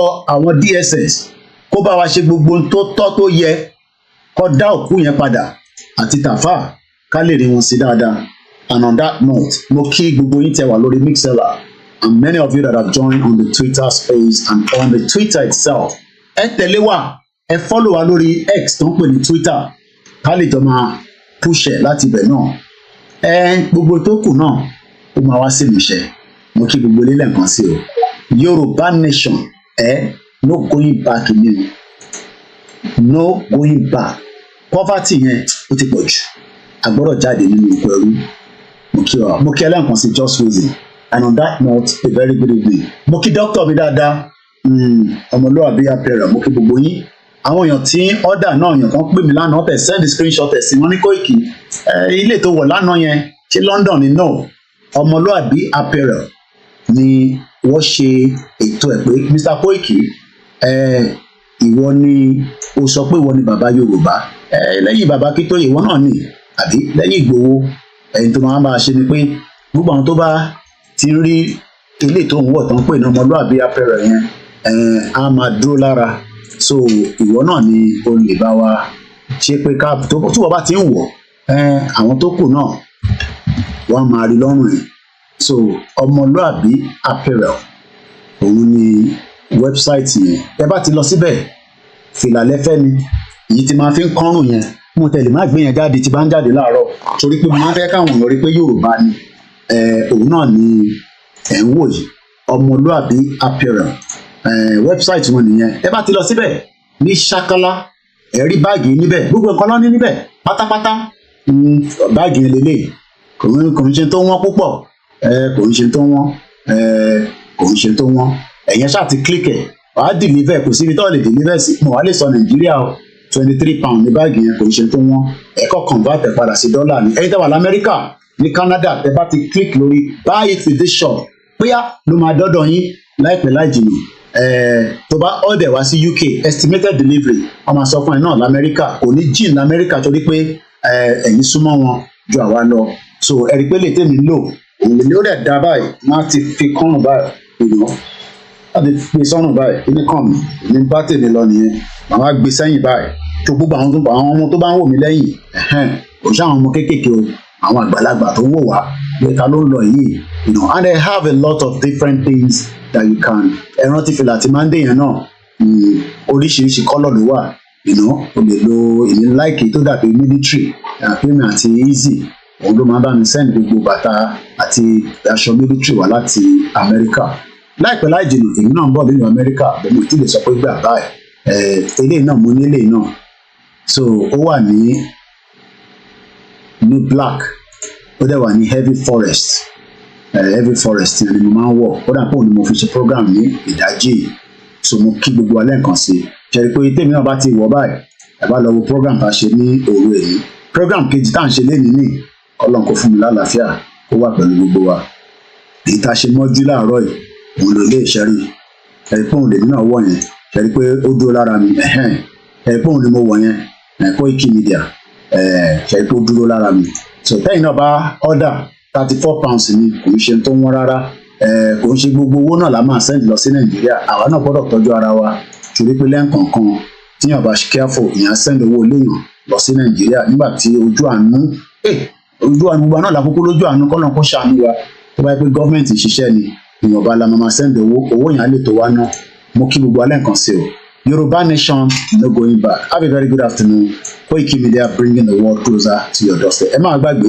àti wà ní oṣù tuntun end of the month mẹ́wàá ní gbogbo ibi tí olúkálùkù wa bá wà ká lọ máa dáwó yẹn owó ni wọ́n fi ń ṣọkọ owó ló fi ń ṣẹgbẹ́ owó ló fi ń ṣèlú ìyẹn làwọn olóṣèlú náà ṣe ń jí owó ẹ jẹ́ káwa náà dá owó tó pọ̀ tó dàtà bá tẹ̀ máa jáde tán ká jáde ní gbogbo ọ̀nà bọ̀tá àbá lówó tó pọ̀ dáadáa ó máa difficult láti ṣe so much àṣà lè sọ pé àwọn tó ń print kan ṣe fún wa lọ́fẹ̀ẹ́ gbogbo yẹn lè possible ọ̀dẹ̀ lè work mo kí gbogbo alẹ́ nǹkan sí o a very great afternoon and enjoy the rest of the day KOIKIMEDIA bringing the world closer to your doorstep ájú wa ṣe o kò ní sú wa kò ní rẹ̀ wá gbogbo ẹni tó bá ní pé ànídélẹ̀ lè rí ẹ̀yin ló kù sí lọ́wọ́ àwa máa débẹ̀ ẹ̀yin ni ẹ lè má fi débẹ̀ àwa máa débẹ̀ kò jù bẹ́ẹ̀ yẹn lọ bye for now from this side Yoruba nation for life 1914 amalgamation ó ti